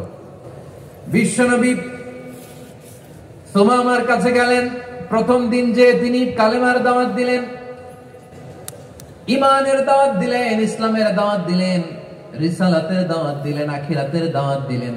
পরের দিন যে বিশ্বনবী সালাতের দাওয়াত দিলেন, যাকাতের দাওয়াত দিলেন, ইসলাম কি, কিভাবে, কেমন করে পালন করতে হয় চমৎকার আর্টিকুলেট করতে শুরু করলেন। তন্ময় হয়ে সুমামা ইবনে উসাল রাদিয়াল্লাহু তাআলা আনহু বিশ্বনবীর কথাগুলো শুনতে আরম্ভ করলো। একদিন নয়, দুই দিন নয়, টানা 3 দিন বিশ্বনবী সুমামার কাছে ইসলামকে প্রেজেন্ট করেছেন, উপস্থাপন করেছেন। আওয়াজ করে বলেন, কয় দিন? 3 দিন। 3 দিন মসজিদে নববীতে বাঁধা। আর সাহাবীদেরকে বললেন, তার খোঁজ খবর নিও, তোমরা যে রুটি বানাও এর মধ্যে সবচেয়ে ভালো আটার রুটিটা তারে দিও, সবচেয়ে রিফাইন্ড খেজুর, যেটা পিওর খেজুর, এটা তারে দিও। আর বিশ্বনবীর নিজের উট থেকে দুধ দহন করে ওনার বাড়ির এক কর্মচারীকে বলেছেন, দুধ দহন করে সুমামার জন্য নিয়ে যেত। সুবহানাল্লাহ পড়বেন না? সবাই তো অবাক, ইয়ামামা থেকে আসছে নবীকে হত্যা করতে, বিশ্বনবী দেখে তারে জামাই আদর করে, তাকে মজার মজার খাবার দিও, দুধ দিও, আদর আপ্যায়ন করো। একদিন নয়, 2 দিন নয়, টানা 3 দিন বিশ্বনবী এভাবে সুমামার কাছে যে ইসলামকে প্রেজেন্ট করতে আরম্ভ করলেন, ইসলামকে উপস্থাপন করতে শুরু করলেন। আর তাকে চমৎকার এন্টারটেইনমেন্ট, আপ্যায়ন দিতে আরম্ভ করলেন। টানা 3 দিন যখন ইসলামের দ্য বিউটিজ অফ ইসলাম, ইসলামের সুমহান বাণী, সৌন্দর্য তার কাছে উপস্থাপন শেষ, তাকে আপ্যায়ন শেষ, বিশ্বনবী বললেন সাহাবাদেরকে, যাও এবার সুমামার হাতের পায়ের রশি দুটো খুলে দাও। সাহাবারা বললেন, ইয়া রাসূলুল্লাহ, কি বলেন আপনি? ও তো হত্যাকারী, সুযোগ পায় নাই, আপনারে মারতে পারে নাই, ছেড়ে দিলে আবার ও আপনার উপর তলোয়ার নিয়ে ঝাঁপিয়ে পড়বে। নবী, এই সিদ্ধান্ত আপনি নিতে যাবেন না। বিশ্বনবী বললেন, যেটা বলেছি সেটা করো, সুমামার রশিগুলো ছেড়ে দাও, সুমামার হাতে পায়ের রশিগুলো যে তোমরা খুলে দাও। সাহাবারা তর্ক জুড়ে দিলেন, লা ইয়া রাসূলুল্লাহ, এমনটা করবেন না, তো ভয়ঙ্কর ভয়ঙ্কর খুনি, কি জানি কি হয়ে যায়। বিশ্বনবী বললেন, না, তার হাতে পায়ের রশিগুলো খুলে দাও। সাহাবারা বিশ্বনবীর কথা মতো তার হাতে পায়ের রশিগুলো খুলে দিল। সুমামা মুহূর্তের মধ্যে মসজিদে নববী থেকে বের হয়ে ইয়ামামায় ফিরে না যে মসজিদে নববীর পাশে একটা খেজুর বাগান ছিল, সেখানে চলে গেলেন। সেখানে একটা ছোট্ট কুয়া ছিল, কুয়ার পানি দিয়ে তিনি গোসল করলেন। সুবহানাল্লাহ পড়েন। কুয়ার পানি দিয়ে গোসল করে মসজিদে নববীর সামনে এসে বিশ্বনবী এবং সাহাবাদের সামনে দাঁড়িয়ে সাব্বাবা উঁচু করে বললেন, আশহাদু আল্লা ইলাহা ইল্লাল্লাহ ওয়া আশহাদু আন্না মুহাম্মাদান আবদুহু ওয়া রাসূলুহু। আল্লাহু আকবার। আমি সাক্ষ্য দিচ্ছি আল্লাহ ছাড়া কোনো ইলাহ নাই, আর মুহাম্মদ আল্লাহ তাআলার প্রেরিত বান্দা এবং রাসূল। প্রিয় ভাইরা, ইহসান দিয়ে যা জয় করা যায়, কঠোরতা দিয়ে সেটা কঠিন কালেও জয় করা যায় না। আওয়াজ করে বলেন ঠিক কি না? এবার সুমামা দাঁড়িয়ে বলে, ওগো নবী, আমি তো কালিমা পড়ে মুসলমান হয়ে গেলাম, এবার শোনেন, এই মুহূর্তের আগে আপনার চেহারার চাইতে নিকৃষ্ট কোনো চেহারা আমার কাছে ছিল না, কিন্তু শাহাদা পাঠ করার পরে আপনার চেহারার চাইতে উত্তম শ্রেষ্ঠ কোনো চেহারা আমার কাছে আর নাই। ও নবী, আজকের দিনের আগে ইসলাম ধর্মের চেয়ে নিকৃষ্ট অপছন্দনীয় কোনো ধর্ম আমার কাছে ছিল না, কিন্তু এই মুহূর্ত থেকে ইসলামের চেয়ে সেরা শ্রেষ্ঠ পছন্দনীয় কোনো ধর্ম আমার কাছে নাই। নবী গো, আজকের দিনের আগে মদিনার চাইতে অপছন্দনীয় নিকৃষ্ট কোনো শহর আমার কাছে ছিল না, কিন্তু এই মুহূর্তের পর থেকে মদিনার চাইতে কোনো শ্রেষ্ঠ শহর আমার জানা নাই। সে ছিল গমের বড় ডিলার, গম বেচত। কি বেচত? তার গম কিনে মক্কার লোকেরা রুটি খাইতো। সে ঘোষণা দিল, আজকে থেকে মক্কাবাসীদের জন্য সব গম আমি হারাম করে দিলাম, মক্কাবাসী এখন না খেয়ে মরে। সুবহানাল্লাহ পড়বেন না? মক্কাবাসী বিশ্বনবীর কাছে আসলেন, এসে বললেন, মুহাম্মদ, আমরা তো তোমার ভাই, তোমার চাচা, তোমার ভাতিজা, তোমার আত্মীয়, তুমি সুমামারে বলো সে যেন আবার গমের সাপ্লাই মক্কার জন্য অনুমতি দিয়ে দেয়। বিশ্বনবীর অনুমতি ক্রমে সুমামা আবার মক্কাতে গম পাঠাতে শুরু করলো। পড়েন সুবহানাল্লাহ। ইহসান, ইহসান দিয়ে আপনি যেটা জয় করতে পারবেন, you can win the heart of your enemies. ইহসান দিয়ে আপনি আপনার শত্রুর হৃদয়কে জয় করতে পারবেন। আওয়াজ করে বলেন ঠিক কি না? এজন্য আল্লাহ বললেন, ওয়া আনফিকু ফি সাবিলিল্লাহি ওয়া লা তুলকু বিআইদিকুম ইলাত তাহলুকা ওয়া আহসিনু ইন্নাল্লাহা ইউহিব্বুল মুহসিনিন। তোমরা আল্লাহর রাস্তায় দান করবে আর নিজেরা নিজেদেরকে ধ্বংসের হাতে ঠেলে দিও না। তোমরা একে অপরের প্রতি ইহসান করবে, কারণ ইহসানকারীদেরকে আল্লাহ বড় ভালোবাসেন। সুবহানাল্লাহ পড়েন। আবার সূরা রহমান আল্লাহ বললেন, হাল জাযাউল ইহসানি ইল্লাল ইহসান ফাবিআইয়ি আলা, সবাই পড়েন, ফাবিআইয়ি আলাই রাব্বিকুমা তুকাযযিবান। ইহসানের প্রতিদান হিসেবে ইহসানি হয়। বিশ্বনবী সুমামার প্রতি যেমন ইহসান করেছেন, সুমামাও ঠিক তেমন ইহসান ফিরিয়ে দিয়েছে। ঠিক কিনা বলেন? তাহলে এক নম্বরে হচ্ছে আদ, ন্যায় বিচার। দুই নম্বরে সবাই বলেন ইহসান, সদাচরণ। ইহসান দুই ধরনের প্রিয় ভাই, ইহসান ফিল ইবাদা, ইহসান ফিল মুআমালা। ইহসান ফিল ইবাদা হচ্ছে একাগ্র অনুভবে ইবাদতে ডুব দেওয়া, এর নাম ইবাদতের ইহসান। সুবহানাল্লাহ পড়েন। বিশ্বনবী বলেন ইহসান মানে কি জানো নাকি? হাদিসে জিবরিলে সাইয়েদনা জিবরিল আলাইহিস সালাম বিশ্বনবীকে বললেন, আখবিরনি আনিল ইহসান। নবী আমাদেরকে বলেন ইহসান মানে কি? বিশ্বনবী বললেন, আনতা আবুদাল্লাহ কাআন্নাকা তারাহু ফাইন লাম তাকুন তারাহু ফাইন্নাহু ইয়ারাক। ইহসান মানে হলো এমন ভাবে তুমি আল্লাহর সামনে নিজেকে উজাড় করে ইবাদত করবে, তুমি ভাববে তুমি আল্লাহকে দেখতে পাচ্ছ, আর এটা যদি ভাবা তোমার জন্য কঠিন হয়ে যায়, অন্তত এতটুকু তুমি ভাববা যে আল্লাহ তোমাকে দেখতে পাচ্ছেন। ঠিক কিনা বলেন? আমার বীর চট্টলার ভাইয়েরা, কেউ যেটা দেখে না সেটা দেখে কে? আল্লাহ। এই বিশ্বাস হৃদয়ের মধ্যে আছে? নামাজে যখন দাঁড়ান এই ফিলিংসটা আনা যাবে? হ্যাঁ, এশার সালাত তো এখনো হয় নাই না? আলোচনা শেষে এশার সালাত এখানে অনুষ্ঠিত হবে, তাই না? আচ্ছা বলুন তো, আমরা এশার সালাত পর্যন্ত বেঁচে থাকবো এই গ্যারান্টি আছে কার কার? হাত তুলে। কয়েকজন হাত তুলছে পেছনে, না বুঝে তুলে ফেলছে। এশা পর্যন্ত যে আমরা হায়াত পাবো কোনো গ্যারান্টি আছে? সবাই আওয়াজ করে বলেন, গ্যারান্টি আছে? গ্যারান্টি নাই। এজন্য বিষ্ণু ইসলাম বলেছে, এমন ভাবে নামাজে দাঁড়াও, ইবাদত করো, মনে করো হতে পারে এটাই আমার জীবনের শেষ নামাজ। Perform the Salah as if this is your last and final prayer। এমন ভাবে সালাতে দাঁড়াও, ভাবো হতে পারে এটাই তোমার জীবনের শেষ নামাজ। এমন ভাবে নামাজে দাঁড়াও, ভাবো এটাই শেষ নামাজ। তাহলে নামাজে একাগ্রতা বাড়ায় দিবে কে? আল্লাহ। ফলে ইবাদতের ইহসান আমাদের অর্জিত হবে। আর মুআমালাতে ইহসান হলো, বিশ্বনবী বলেন, ইন্নাল্লাহা তাবারাকা ওয়া তাআলা কাতাবাল ইহসানা আলা কুল্লি শাই, ফাইদা কাতালতুম ফাআহসিনুল কিতলা ওয়া ইদা যাবাহতুম ফাআহসিনুদ যাবহা ওয়ালিউহিদ্দা আহাদুকুম শাফরাতাহু ওয়ালিউরিহ যাবিহাতাহু। ইহসান দুই ধরনের, আওয়াজ করে বলতে হবে। কয় ধরনের? দুই ধরনের। সবাই বলুন আওয়াজ করে, কয় ধরনের? একটা হচ্ছে ইহসান ফিল ইবাদা, ইবাদতে ইহসান। ইবাদতে ইহসান কি? একাগ্র অনুভব দিয়ে ইবাদত করা, মন প্রাণ দিয়ে ইবাদত করা। আর মুআমালাতে ইহসান কি? সব কাজে, দৈনন্দিন কাজে, কর্মে, সামাজিক অ্যাক্টিভিটিতে কোমলতা প্রদর্শন করা, অনুগ্রহের সাথে সবকিছু করা। আল্লাহ তাআলা, ইন্নাল্লাহা তাবারাকা ওয়া তাআলা কাতাবাল ইহসানা আলা কুল্লি শাই, তিনি সবকিছুর ব্যাপারে ইহসানকে আবশ্যক করেছেন। সবকিছু, মুমিনের সব কাজে ইহসানের পরশ থাকবে। ওয়া ইদা কাতালতুম ফাহসিনুল কিতলা, বিষ্ণু বলেন তুমি যখন কাউকে হত্যা করো ইহসানের সাথে করো। সুবহানাল্লাহ পড়বেন না? যখন হত্যা করো তখনও ইহসানের সাথে। আচ্ছা হত্যা করবো আবার ইহসান আসবে করতে করে, তো মেরেই ফেলবো আমি। আল্লাহ, ও ভাই একজন খুন করেছে, খুনি, রাষ্ট্রীয় আইনে তার শাস্তি হয়েছে ডেথ পেনাল্টি, মৃত্যুদণ্ড। এখন মৃত্যুদণ্ড দেখে আপনি যেমনে মন চায় তেমনে মারবেন লোকটারে? ওর নাক কেটে ফেলতে পারবেন? ওর কান কাটতে পারবেন? ওর চোখ উপড়ে ফেলতে পারবেন আপনি? যেমন মন চায় তার অঙ্গহানি করা যাবে না। ইহসানের সাথে তাকে হত্যা করা। সুবহানাল্লাহ, this is Islam, this is the true essence of Islam. ওয়া ইদা যাবাহতুম ফাহসিনুয যাবহা, যখন জবাই করবে তখনও ইহসানের সাথে জবাই করো। করব জবাই, ওইখানেও নাকি ইহসান। আচ্ছা কুরবানির দিন আমরা পশুগুলোরে কি করি? জবাই করি। বলেন সবাই আওয়াজ করে, জবাই। জবাই মানে তো এটারে মেরেই ফেলতেছি, একটু পরে তো টুকরো টুকরো করে গোশতগুলো খাবো, এটা তো খাবো, এটা তো মেরেই ফেলবো। বিষ্ণু বলে না, জবাইয়ের মধ্যেও মুমিনের জবাইয়ের ভেতরেও ইহসানের পরশ থাকা চাই।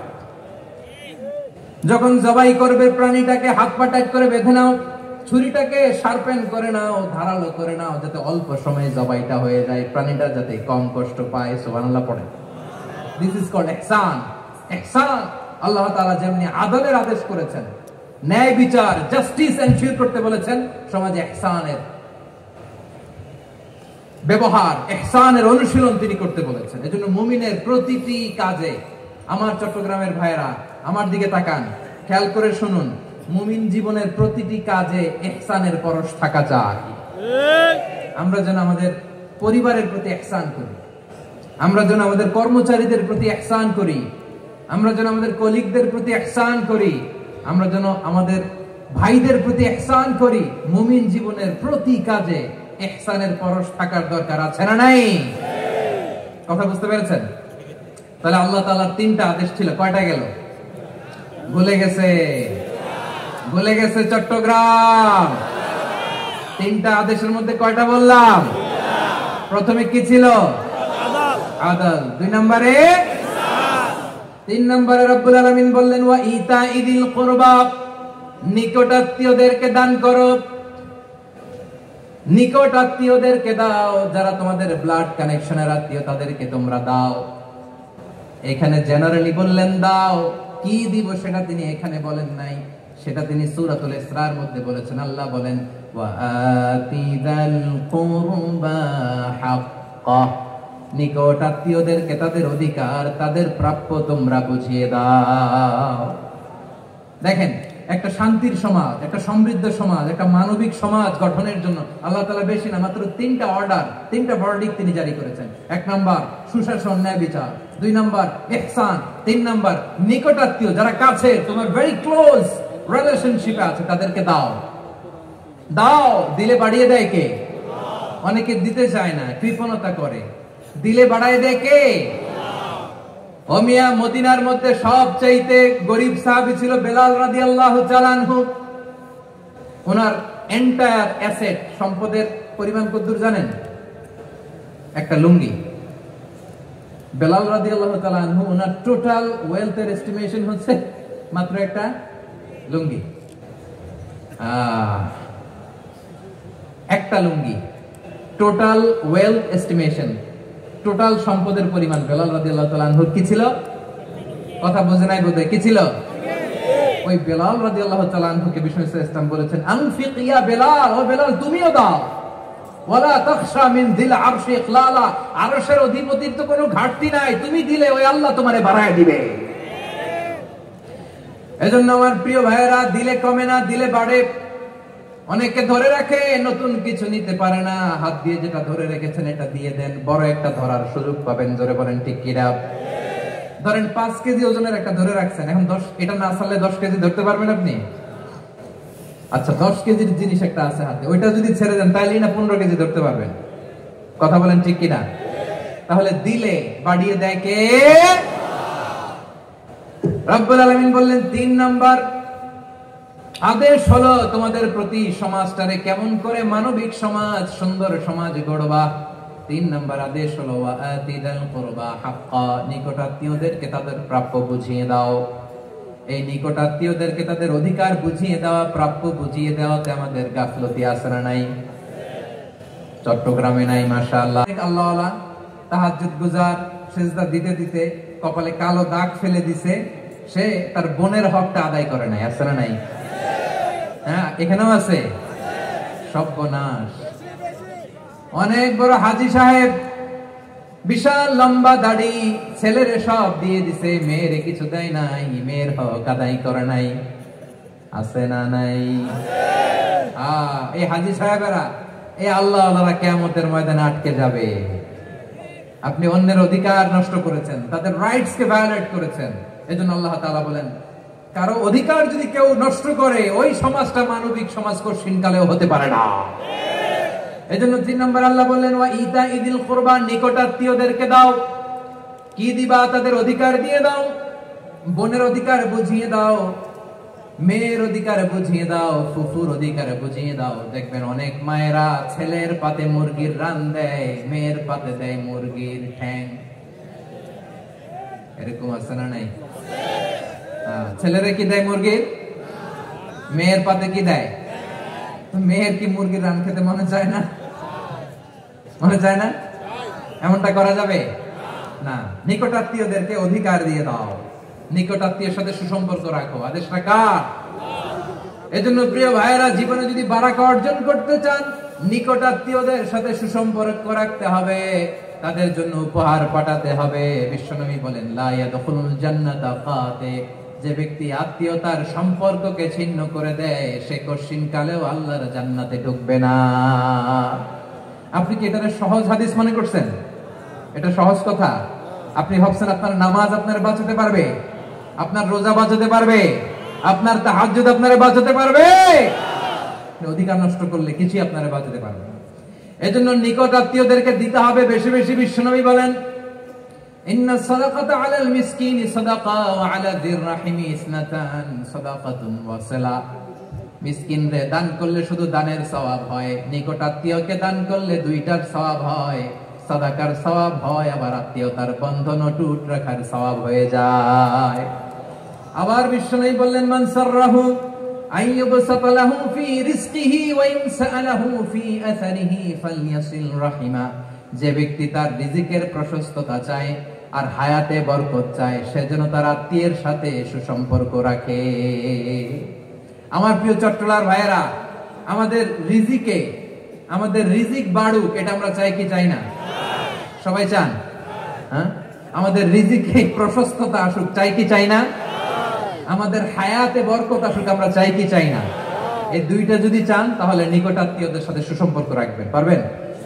তাহলে সমাজটারে মানবিক সমাজ বানায় দিবে কে? তিনটা আদেশ চলে গেল। কয়টা? আওয়াজ করে বলেন। এক নম্বরে কি ছিল? দুই নম্বরে, তিন নম্বরে নিকটাত্মীয়দেরকে দান। আপনাদেরকে আরো শোনার আগ্রহ আছে? আপনাদের মনোযোগ আছে না গেছে? কষ্ট হচ্ছে না? মাশাআল্লাহ, মাশাআল্লাহ। তাকবীর পড়ুন, লিল্লাহি তাকবীর।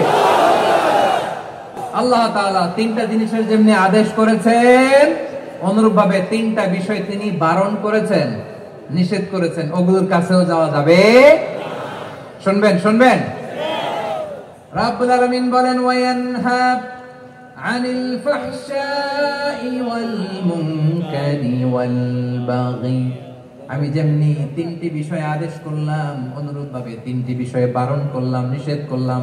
আমার এক নাম্বার নিষেধাজ্ঞা হলো অশ্লীলতার প্রতি। ফাহশা, ওয়ায়ানহা আনিল ফাহশা। আল্লাহ তাআলা অশ্লীলতাকে নিষেধ করেছেন। কোন জিনিসকে? সবাই বলুন, কোন জিনিসকে? যত ধরনের, যত টাইপের, যত ক্যাটাগরি অশ্লীলতা হতে পারে, সব অশ্লীলতাকে হারাম করেছেন কে? ফাহশা মানে কি? কথায়, কাজে, আচরণে, কমেন্ট, ফেসবুকের কমেন্টসে যত ধরনের নোংরামো আছে, যত ধরনের অশ্লীলতা আছে, এটাকে আরবিতে বলে ফাহশা। এটাকে কি বলে? রাব্বুল আলামিন বলেন, কুল ইন্নামা হারামা রাব্বিয়াল ফাওয়াহিশা মা যাহারা মিনহা ওয়া মা বাতান। ও নবী, আপনি বলে দেন, আমার রব প্রকাশ্য, অপ্রকাশ্য, স্পষ্ট কিংবা অস্পষ্ট, দৃশ্যমান কিংবা অদৃশ্যমান সব অশ্লীলতাকে হারাম করেছেন। সব ধরনের অশ্লীলতা হারাম, সব ধরনের। আল্লাহ তাআলা আমাদেরকে অশ্লীলতা থেকে বাঁচান, অশ্লীলতা থেকে তিনি আমাদেরকে হেফাজত করুক। পড়েন আমিন। এবার বলেন, আমাদের সমাজে অশ্লীলতা আছে না নাই? চট্টগ্রামে নাই? আমি কই নাই, ওনারা বলে আছে। আমি সামহাও বাঁচায় দেওয়ার ট্রাই করতেছি, আমি সামহাও বাঁচায় দেওয়ার ট্রাই করতেছি, ওনারা বলে আছে। অশ্লীলতা নানা ভাবে, নানা নামে, নানা মোড়কে আমাদের সমাজে আছে না নাই? সংস্কৃতির নামে, ফ্যাশনের নামে, বিনোদনের নামে, উপন্যাসের নামে, কনসার্টের নামে অশ্লীলতা আছে না নাই? আপনি দেখেছেন কনসার্টগুলোর অবস্থা? এই যে আতিফ আসলাম যে আসছে আমাদের দেশে, তারপর কে কে আসছে? আমাদের তরুণ তরুণীরা, আমাদের যুবক যুবতীরা, আমাদের জেনজিরা। কি অবস্থা ওইখানে? হ্যাঁ, কি অবস্থা? কে বাঁচাবে ওদের? কে রক্ষা করবে ওদের ইমানের, ওদের চরিত্রের হেফাজতের গ্যারান্টি কে দিবে? কনসার্টের নামে অশ্লীলতা আছে না নাই? ছেলে মেয়ে একে অপরকে জড়ায় ধরতেছে, একে অপরকে চুমু খাচ্ছে, প্রকাশ্যে, দিবালোকে, গণমানুষের সামনে। আল্লাহ তাআলা এই অশ্লীলতা থেকে আমাদেরকে বেঁচে থাকতে বলেছেন, বেঁচে থাকতে বলেছেন। রূপালী জগতের নামে অশ্লীলতা আছে না নাই? এই টার্মটা আপনারা জানেন না? রূপালী জগৎ কি জগৎ? আসলে কি রূপালী জগৎ না অন্ধকার জগৎ? আমার বোনেরা, আপনাদেরকে যে কি বলে তারা বোঝায়, রূপালী জগৎ শুনেই আপনি ভরকে যাবেন না। রূপালী জগতে যে নারী যত বেশি উলঙ্গ, সে নাকি তত বেশি সাহসী। জানেন? বলে এটা একটা সাহসী নারী, খুব সাহসী পদক্ষেপ তার। যত বেশি শরীর থেকে কাপড় নামাতে পারবে, যত বেশি বস্ত্রহীন হয়ে নিজেকে প্রেজেন্ট করতে পারবে, সে নাকি তত বেশি সাহসী। আমার চট্টলার ভাইয়েরা, শয়তানের প্রথমে এজেন্ডা ছিল বনি আদমকে বস্ত্রহীন করা। সে আদম এবং হাওয়া আলাইহিস সালামকে নিষিদ্ধ গাছের ফল খাইয়ে তাদেরকে বস্ত্রহীন করেছে। এই জামিনেও সে আমাদেরকে বস্ত্রহীন করতে চাইবে। এই রূপালী জগতের নামে তারা এটা করে। আমার প্রিয় বোনেরা, আপনি জানেন না আপনার দাম কত? ওরা আপনাদেরকে বিজ্ঞাপনের সস্তা পণ্য বানাতে চায়। ওরা আপনাদেরকে ওদের ভোগের লিপসার টুলস বানাতে চায়। ওরা আপনাদেরকে দিয়ে ওদের খায়েশ পূরণ করতে চায়। এটা আপনাদের জন্য মোটেও ডিগনিটি নয়, এটা আপনাদের জন্য সম্মান নয়। আপনার সম্মান শালীনতায়, আপনার সম্মান হেজাবে, আপনার সম্মান ভদ্রতায়, আপনার সম্মান আপনার ডিসেন্ট পোশাকে। পোশাক বলে দেয় এই নারীটা ভদ্র না অভদ্র, পোশাক বলে দেয় এই মেয়েটা কোন ঘরের মেয়ে। আওয়াজ করে বলেন ঠিক কিনা? আপনি জানেন না আপনার এই সস্তা পণ্য বানায়, ভোগের পণ্য, বিলবোর্ডে আপনাকে উলঙ্গ করে উপস্থাপন করে। এই অশ্লীলতার সাথে ইসলামের কোন সম্পর্ক। এজন্য আল্লাহ বলেন আমি অশ্লীলতাকে হারাম করেছি।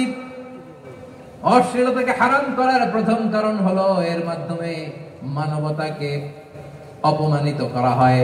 কারণ মানুষের সম্মান মানুষের পোশাকে। মানুষ যখন পোশাকহীন হয়ে যায়, বস্ত্রহীন হয়ে যায়, তার সম্মান কমে যায়, ঠিক কিনা? অশ্লীলতাকে হারাম করার প্রথম কারণ হচ্ছে মানুষ মানুষকে অপমান করে। একটা নারী সেটা সম্মানিত, নারী যে কত সম্মানিত নারী এটা বুঝেই নাই। বিশ্বনবী বলেন আর দুনিয়া কুল্লুহা মাতা ওয়া খায়রু মাতা'আদ দুনিয়া। আপনারা শুনছেন আমি জানি, আপনাদের এই গর্ভ যে কত দামি আপনি জানেন না। আপনার পেট থেকেই আসবে আগামী দিনের সালাহুদ্দিন আল আইয়ুবী, আপনার পেট থেকেই আসবে অনাগত দিনের ইমাম মাহদী আল মুনতাযর, আপনার পেট থেকেই আসবে অনাগত দিনের ফয়সাল, ওয়াসিম, মুগ্ধ, আবু সাইদের মতো বীর যোদ্ধা।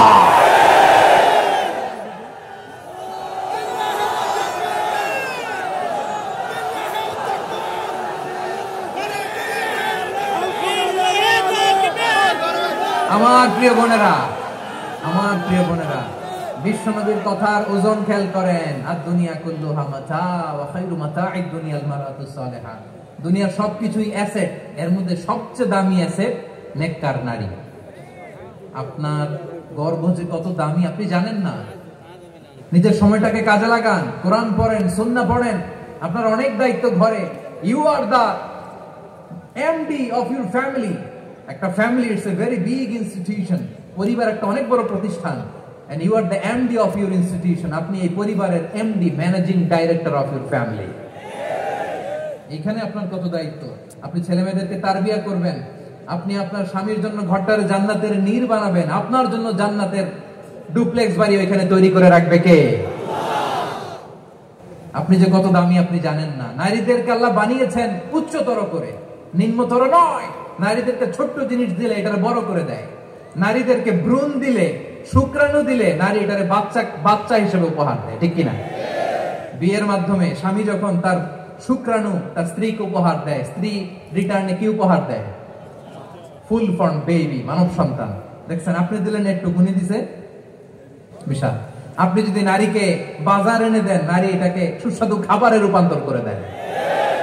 আপনি তাকে একটা মুচকি হাসি দিয়ে দেন, সে তার কলিজা দিয়ে দেয়। কিন্তু যদি আপনি তার মনে কষ্ট দেন, সে আপনার জীবনকে জাহান্নাম বানায়া দেয়। খবর আছে, নারীর মন বুঝতে পারলে নেয়ামত, বুঝতে না পারলে কিয়ামত, ঠিক কিনা বলেন? আমার প্রিয় বোনেরা, আপনি যে কত দামি আপনি জানেন না। জানেন না আপনি কত দামি, অনেক দামি আপনি। আপনাদেরকে যেন ভোগের সস্তা পণ্য বানাতে না পারে আপনাদেরকে সচেতন থাকতে হবে, সজাগ থাকতে হবে, কনসার্ন থাকতে হবে। শয়তানের ওই হাতছানির দিকে আর নজর দেওয়া যাবে না। তাহলে কেন আল্লাহ তাআলা এই ফাহশা অশ্লীলতাকে হারাম করলেন? এক নাম্বার, এতে হিউম্যান ডিগনিটি কমে। দুই নাম্বার, এতে মানুষের অধিকার নষ্ট হয়। আপনি বিয়ে করেছেন, এরে পরকিয়া করেন, ওর সাথে এরকম আছে না নাই? স্ত্রীর অধিকার নষ্ট করেছেন। আপনি বিবাহ সম্পর্কে আবদ্ধ হয়েছেন তার সাথে, আপনি পরকিয়া করেন ওই ছেলের সাথে, আপনি আপনার হাজবেন্ডের সাথে বিট্রে করেছেন। এজন্য আল্লাহ অশ্লীলতাকে হারাম করেছেন। অশ্লীলতাকে হারাম করার আরেকটা কারণ হচ্ছে আল্লাহ তাআলা এই হিউম্যান জেনারেশনকে এটাকে প্রিজার্ভ করতে চায়। হিফজুন নাসল, এটা মাকাসিদুশ শরিয়ার অনেক গুরুত্বপূর্ণ একটা মাকাসিদ, অনেক গুরুত্বপূর্ণ। আপনার নাসল, আপনার জেনারেশনকে সংরক্ষণ করা। কি যুগ যে আমরা কাটাচ্ছি আপনি কল্পনা করতে পারবেন না। পর্ন ইন্ডাস্ট্রি, নারী পুরুষের বস্ত্রহীন যুগল দৃশ্য, এটাকে দিয়ে ওরা কোটি ডলারের ইন্ডাস্ট্রি বানিয়েছে। পুরো মানব ইতিহাসে এরকম জঘন্য সময় মানব ইতিহাস পার করে নাই। পর্ন এটা ইন্ডাস্ট্রি হয়ে গেছে। আমাদের এই যুবকগুলো, জেনজি গুলো, ওদের চরিত্র বাঁচাবে কি করে, কেমন করে হেফাজত করবে ওদের এই মূল্যবান চরিত্র? আমার প্রিয় ভাইরা, এই অশ্লীলতার দ্য লেটেস্ট ভার্সন হচ্ছে LGBTQ, শরীফ থেকে শরীফা। শুনছেন আপনারা? দেখতে পুরুষ, আসলেই পুরুষ, সুস্থ একজন পুরুষ, 4 সন্তানের বাবা, বলে আমি মনে মনে নারী। দেখতে নারী, সুস্থ নারী, আসলেই সে দিব্যি একজন নারী, বলে আমি মনে মনে পুরুষ। সবচেয়ে ভয়ঙ্কর অশ্লীলতার সবচাইতে লেটেস্ট ভার্সন হচ্ছে এই ট্রান্সজেন্ডারিজম। সুস্থ পুরুষ তার বায়োলজিক্যাল গ্রোথকে হরমোন দিয়ে স্টপ করে দিয়ে সে সার্জারি করে নারী হতে চায়, সুস্থ নারী পুরুষ হতে চায়। পুরুষ পুরুষের প্রতি সেক্সুয়ালি আকর্ষণ বোধ করে, এটা লূত আলাইহিস সালামের কওমের মধ্যে ছিল। এটাকেও আল্লাহ কোরআনে ফাহিশা বলেছেন। ওয়ালুতান ইয ক্বালা লিকওমিহি আতাতুনাল ফাহিশাতা মা সাবাকাকুম বিহা মিন আহাদিম মিনাল আলামিন। লূত আলাইহিস সালাম বললেন, তোমরা কি এমন এক অশ্লীল কার্যক্রমে ডুব দিলে নাকি যেটা গোটা বিশ্বের কেউ কখনো করে নাই, তোমরাই প্রথম করেছো। পড়েন নাউযুবিল্লাহ। এই পশ্চিমের এই রোগ আমার দেশে যেন আসতে না পারে, আমাদের সজাগ থাকতে হবে। প্রিয় ভাইরা, চিল্লায় বলেন ঠিক কিনা? পশ্চিমের অবস্থা ভয়ঙ্কর। পাশ্চাত্যে আমি যুক্তরাষ্ট্রে ছিলাম অনেকদিন, কয়েক মাস, বিভিন্ন স্টেটে ঘুরেছি। গার্ডিয়ানরা উদ্বিগ্ন, ছেলে মেয়েদেরকে, ছোট্ট ছেলে মেয়ে, ওদেরকে জিজ্ঞেস করে, তুমি how do you feel right now inside yourself? তুমি ভিতরে ভিতরে কেমন ফিল করো? তোমার কি ছেলে ছেলে লাগে না মেয়ে মেয়ে লাগে? আচ্ছা বলেন, এই ছোট্ট বাচ্চাটা ওকে এগুলো জেন্ডার অ্যাসাইনমেন্ট বলতে এগুলো কিছু বুঝে? এইভাবে মিসগাইড করা হচ্ছে। কৌতূহল বশত ছোট্ট ছেলে যদি বলে আমার তো মেয়ে মেয়ে লাগে, তখন বলে যে না তুমি মেয়ে, ছেলে না। মা বাবা বাধা দিলে ওকে আলাদা গভর্নমেন্ট হাউসে নিয়ে যায়। ভয়ঙ্করতম অবস্থা। আমরা একটা সময় শুনতাম যে হুজুর আমার ছেলেটা খুব ভালো, হাফেজে কোরআন, আল্লাহওয়ালা। হুজুর আমার ছেলে দাড়ি রাখছে, আল্লাহওয়ালা। হুজুর আমার ছেলে 5 ওয়াক্ত সালাত জামাতের সাথে পড়ে, তার মানে আল্লাহওয়ালা। পশ্চিমে যে আমি কি শুনছি জানেন? ওরা বলে হুজুর আমার ছেলেটা ইউনিভার্সিটির একটা মেয়ের সাথে প্রেম করে, ও খুব আল্লাহওয়ালা, হুজুর দোয়া করবেন। এর কারণ ওদের কাছে আল্লাহওয়ালার ক্রাইটেরিয়া হচ্ছে হুজুর আমার ছেলেটা আরেক ছেলের পছন্দ করে নাই, আমার মেয়েটা আরেক মেয়েকে ভালোবাসে নাই, এজন্য আমার ছেলেটা আল্লাহওয়ালা, হুজুর ওর জন্য একটু দোয়া করে নিয়েন। কি চ্যালেঞ্জ ওরা ফেস করতেছে। ওনার ছেলে যে আরেক ছেলেরে বিয়ে করবে না, এটাতেই উনি খুশি যে আলহামদুলিল্লাহ আমার ছেলেটা একটা মেয়েরে ভালোবাসে, আমার মেয়েটা একটা ছেলেরে ভালোবাসে, মানে এটা খুব আল্লাহওয়ালা। নাউজুবিল্লাহ করতে পারলেন না? এজন্য অশ্লীলতার সাথে আমাদের কোনো সম্পর্ক। রব্বুল আলামিন বলেন ওয়ায়ানহা আনিল ফাহশাই ওয়াল মুনকারি ওয়াল বাগি। 3টা জিনিসকে আমি নিষিদ্ধ করলাম। 1 নাম্বার হলো ফাহশা, অশ্লীলতা। 2 নম্বরে হলো মুনকারের সমস্ত মন্দ কাজ। আপনাদের মনোযোগ আছে? না শেষ করে দিব? আর 2-1 মিনিট শুনবেন? আচ্ছা বলি তাহলে, আর 2-1 মিনিট। তাহলে নিষেধাজ্ঞা জারি করেছেন 3টা জিনিসের উপর। 1 নাম্বার কি? ফাহশা, অশ্লীলতা। 2 নাম্বার মুনকার। মুনকার মানে হচ্ছে যত মন্দ কাজ, খারাপ কাজ, বাজে কাজ, এটার বলে মুনকার। এটার কি বলে? আপনারা পড়ছেন না তা'মুরুনা বিল মা'রুফি ওয়া তানহাউনা আনিল মুনকার। ভালো কাজের আদেশ, সৎ কাজের আদেশ, অসৎ কাজের নিষেধ। মুনকার, মুনকার হচ্ছে মানুষের স্বাভাবিক বিবেকবোধ যেটাকে খারাপ বলে, ওইটাই মুনকার। পৃথিবীর সব আসমানি গ্রন্থ যেটাকে খারাপ বলেছে, মানুষের স্বাভাবিক বিবেকবোধ যেটাকে খারাপ বলেছে, এগুলো সব মুনকার। যেমন ইফতিজিং, এটা কি ভালো না খারাপ? খারাপ। মজুদদারি খারাপ। খাদ্যে ভেজাল দেওয়া খারাপ। ওজনে কম দেওয়া খারাপ। মাছে ফরমালিন মিশানো খারাপ। চাঁদাবাজি, টেন্ডারবাজি, দখলবাজি, এগুলো আমাদের স্বাভাবিক বিবেকেই বলে এগুলো খারাপ, এগুলো হচ্ছে মুনকার। আল্লাহ তাআলা এই মুনকার থেকে আমাদেরকে বেঁচে থাকতে বলেন। আর শয়তান এই মুনকারের প্রতি আমাদের উদ্বুদ্ধ করে। আল্লাহ তাআলা বললেন ইয়া আইয়ুহাল্লাযীনা آمنوا لا تتبعوا خطوات الشيطان ومن يتبع خطوات الشيطان فإنه يأمر بالفحشاء والمنكر আল্লাহ বললেন আমার গোলামেরা শোনো শোনো, ও আমার বিশ্বাসী বান্দারা খবরদার, তোমরা কঠিনকালেও শয়তানের পদাঙ্ক অনুসরণ করবে না, কারণ শয়তান তোমাদেরকে অশ্লীলতা এবং মন্দ কাজের দিকে উদ্বুদ্ধ করে। আমাদের কাজ হচ্ছে শয়তান আমাদেরকে যেদিকে নিতে চায় আমরা তার উল্টা দিকে যাব, ঠিক কিনা বলে? শয়তান এই মন্দ কাজকে আমাদের কাছে বিউটিফাই করে চাকচিক্যময় করে আমাদের সামনে উপস্থাপন করে। এজন্য আল্লাহ বলেন মুনকারকে থামাতে হবে, মুনকার প্রতিরোধ করতে হবে। মুনকার প্রতিরোধের দায়িত্ব শুধু আমাদের নাকি? শুধু আপনার খতিব সাহেবের, ইমাম সাহেবের, নাকি মুসলিম উম্মার সবার? আওয়াজ করে বলুন, মুনকার অসৎ কাজ প্রতিরোধের দায়িত্ব কার? রাব্বুল আলামিন বলেন কুনতুম খায়রা উম্মাতিন উখরিজাত লিন-নাসি তা'মুরুনা বিল মা'রুফি ওয়া তানহাউনা 'আনিল মুনকার। তোমাদেরকে শ্রেষ্ঠ জাতি করে জমিনের মধ্যে আবির্ভূত করা হয়েছে, যাতে করে তোমরা জমিনের ভেতরে সৎ কাজের আদেশ করতে পারো আর অসৎ কাজের নিষেধ করতে পারো। উম্মাহ, কুনতুম খায়রা উম্মাহ, তাহলে গোটা উম্মার দায়িত্ব, এটা বুঝতে পারছেন তো? আচ্ছা, আরো নিচে আসেন। এরপরে আল্লাহ বললেন শুধু উম্মাহ না, এই জমিনের রাজত্ব আমি যাদের হাতে দেই, এই জমিনের মালিক আমি যাদেরকে বানিয়ে দেই, যাদেরকে আমি সরকারের দায়িত্ব দেই, তাদেরকেও মুনকার প্রতিরোধের দায়িত্ব দিয়েছে কে? আল্লাহ বলেন যারা ক্ষমতার মসনদে বসেছে তাদেরকে 4 দফা কর্মসূচি আমি আল্লাহ দিলাম। আওয়াজ করে বলেন কয় দফা? 4 দফা। আল্লাহ বলেন আল্লাযীনা ইম্মাক্কান্নাহুম ফিল আরদি আতাউয যাকাতা ওয়া আমারু বিল মা'রুফি ওয়া নাহাউ 'আনিল মুনকার ওয়া লিল্লাহি 'আকিবাতুল উমুর। যারা এই জমিনের উত্তরাধিকার হয়েছে তারা 4 দফা কর্মসূচি নিয়ে সামনে আগাবা। সালাত কায়েম করবা, যাকাত আদায় করবা, সৎ কাজের আদেশ দিবা, অসৎ কাজ থেকে মুনকার প্রতিরোধ করবা। আদেশটা কার? আমার প্রিয় চট্টলার ভাইরা, পুরো উম্মার দায়িত্ব মুনকার প্রতিরোধ করা, সরকার প্রধানের দায়িত্ব মুনকার প্রতিরোধ করা। এরপর আল্লাহ বলেন প্রতিটা ফ্যামিলির যিনি প্রধান সিইও বাবা, প্রত্যেক বাবারও দায়িত্ব এই মুনকার প্রতিরোধ করা। আওয়াজ করে বলেন ঠিক কিনা?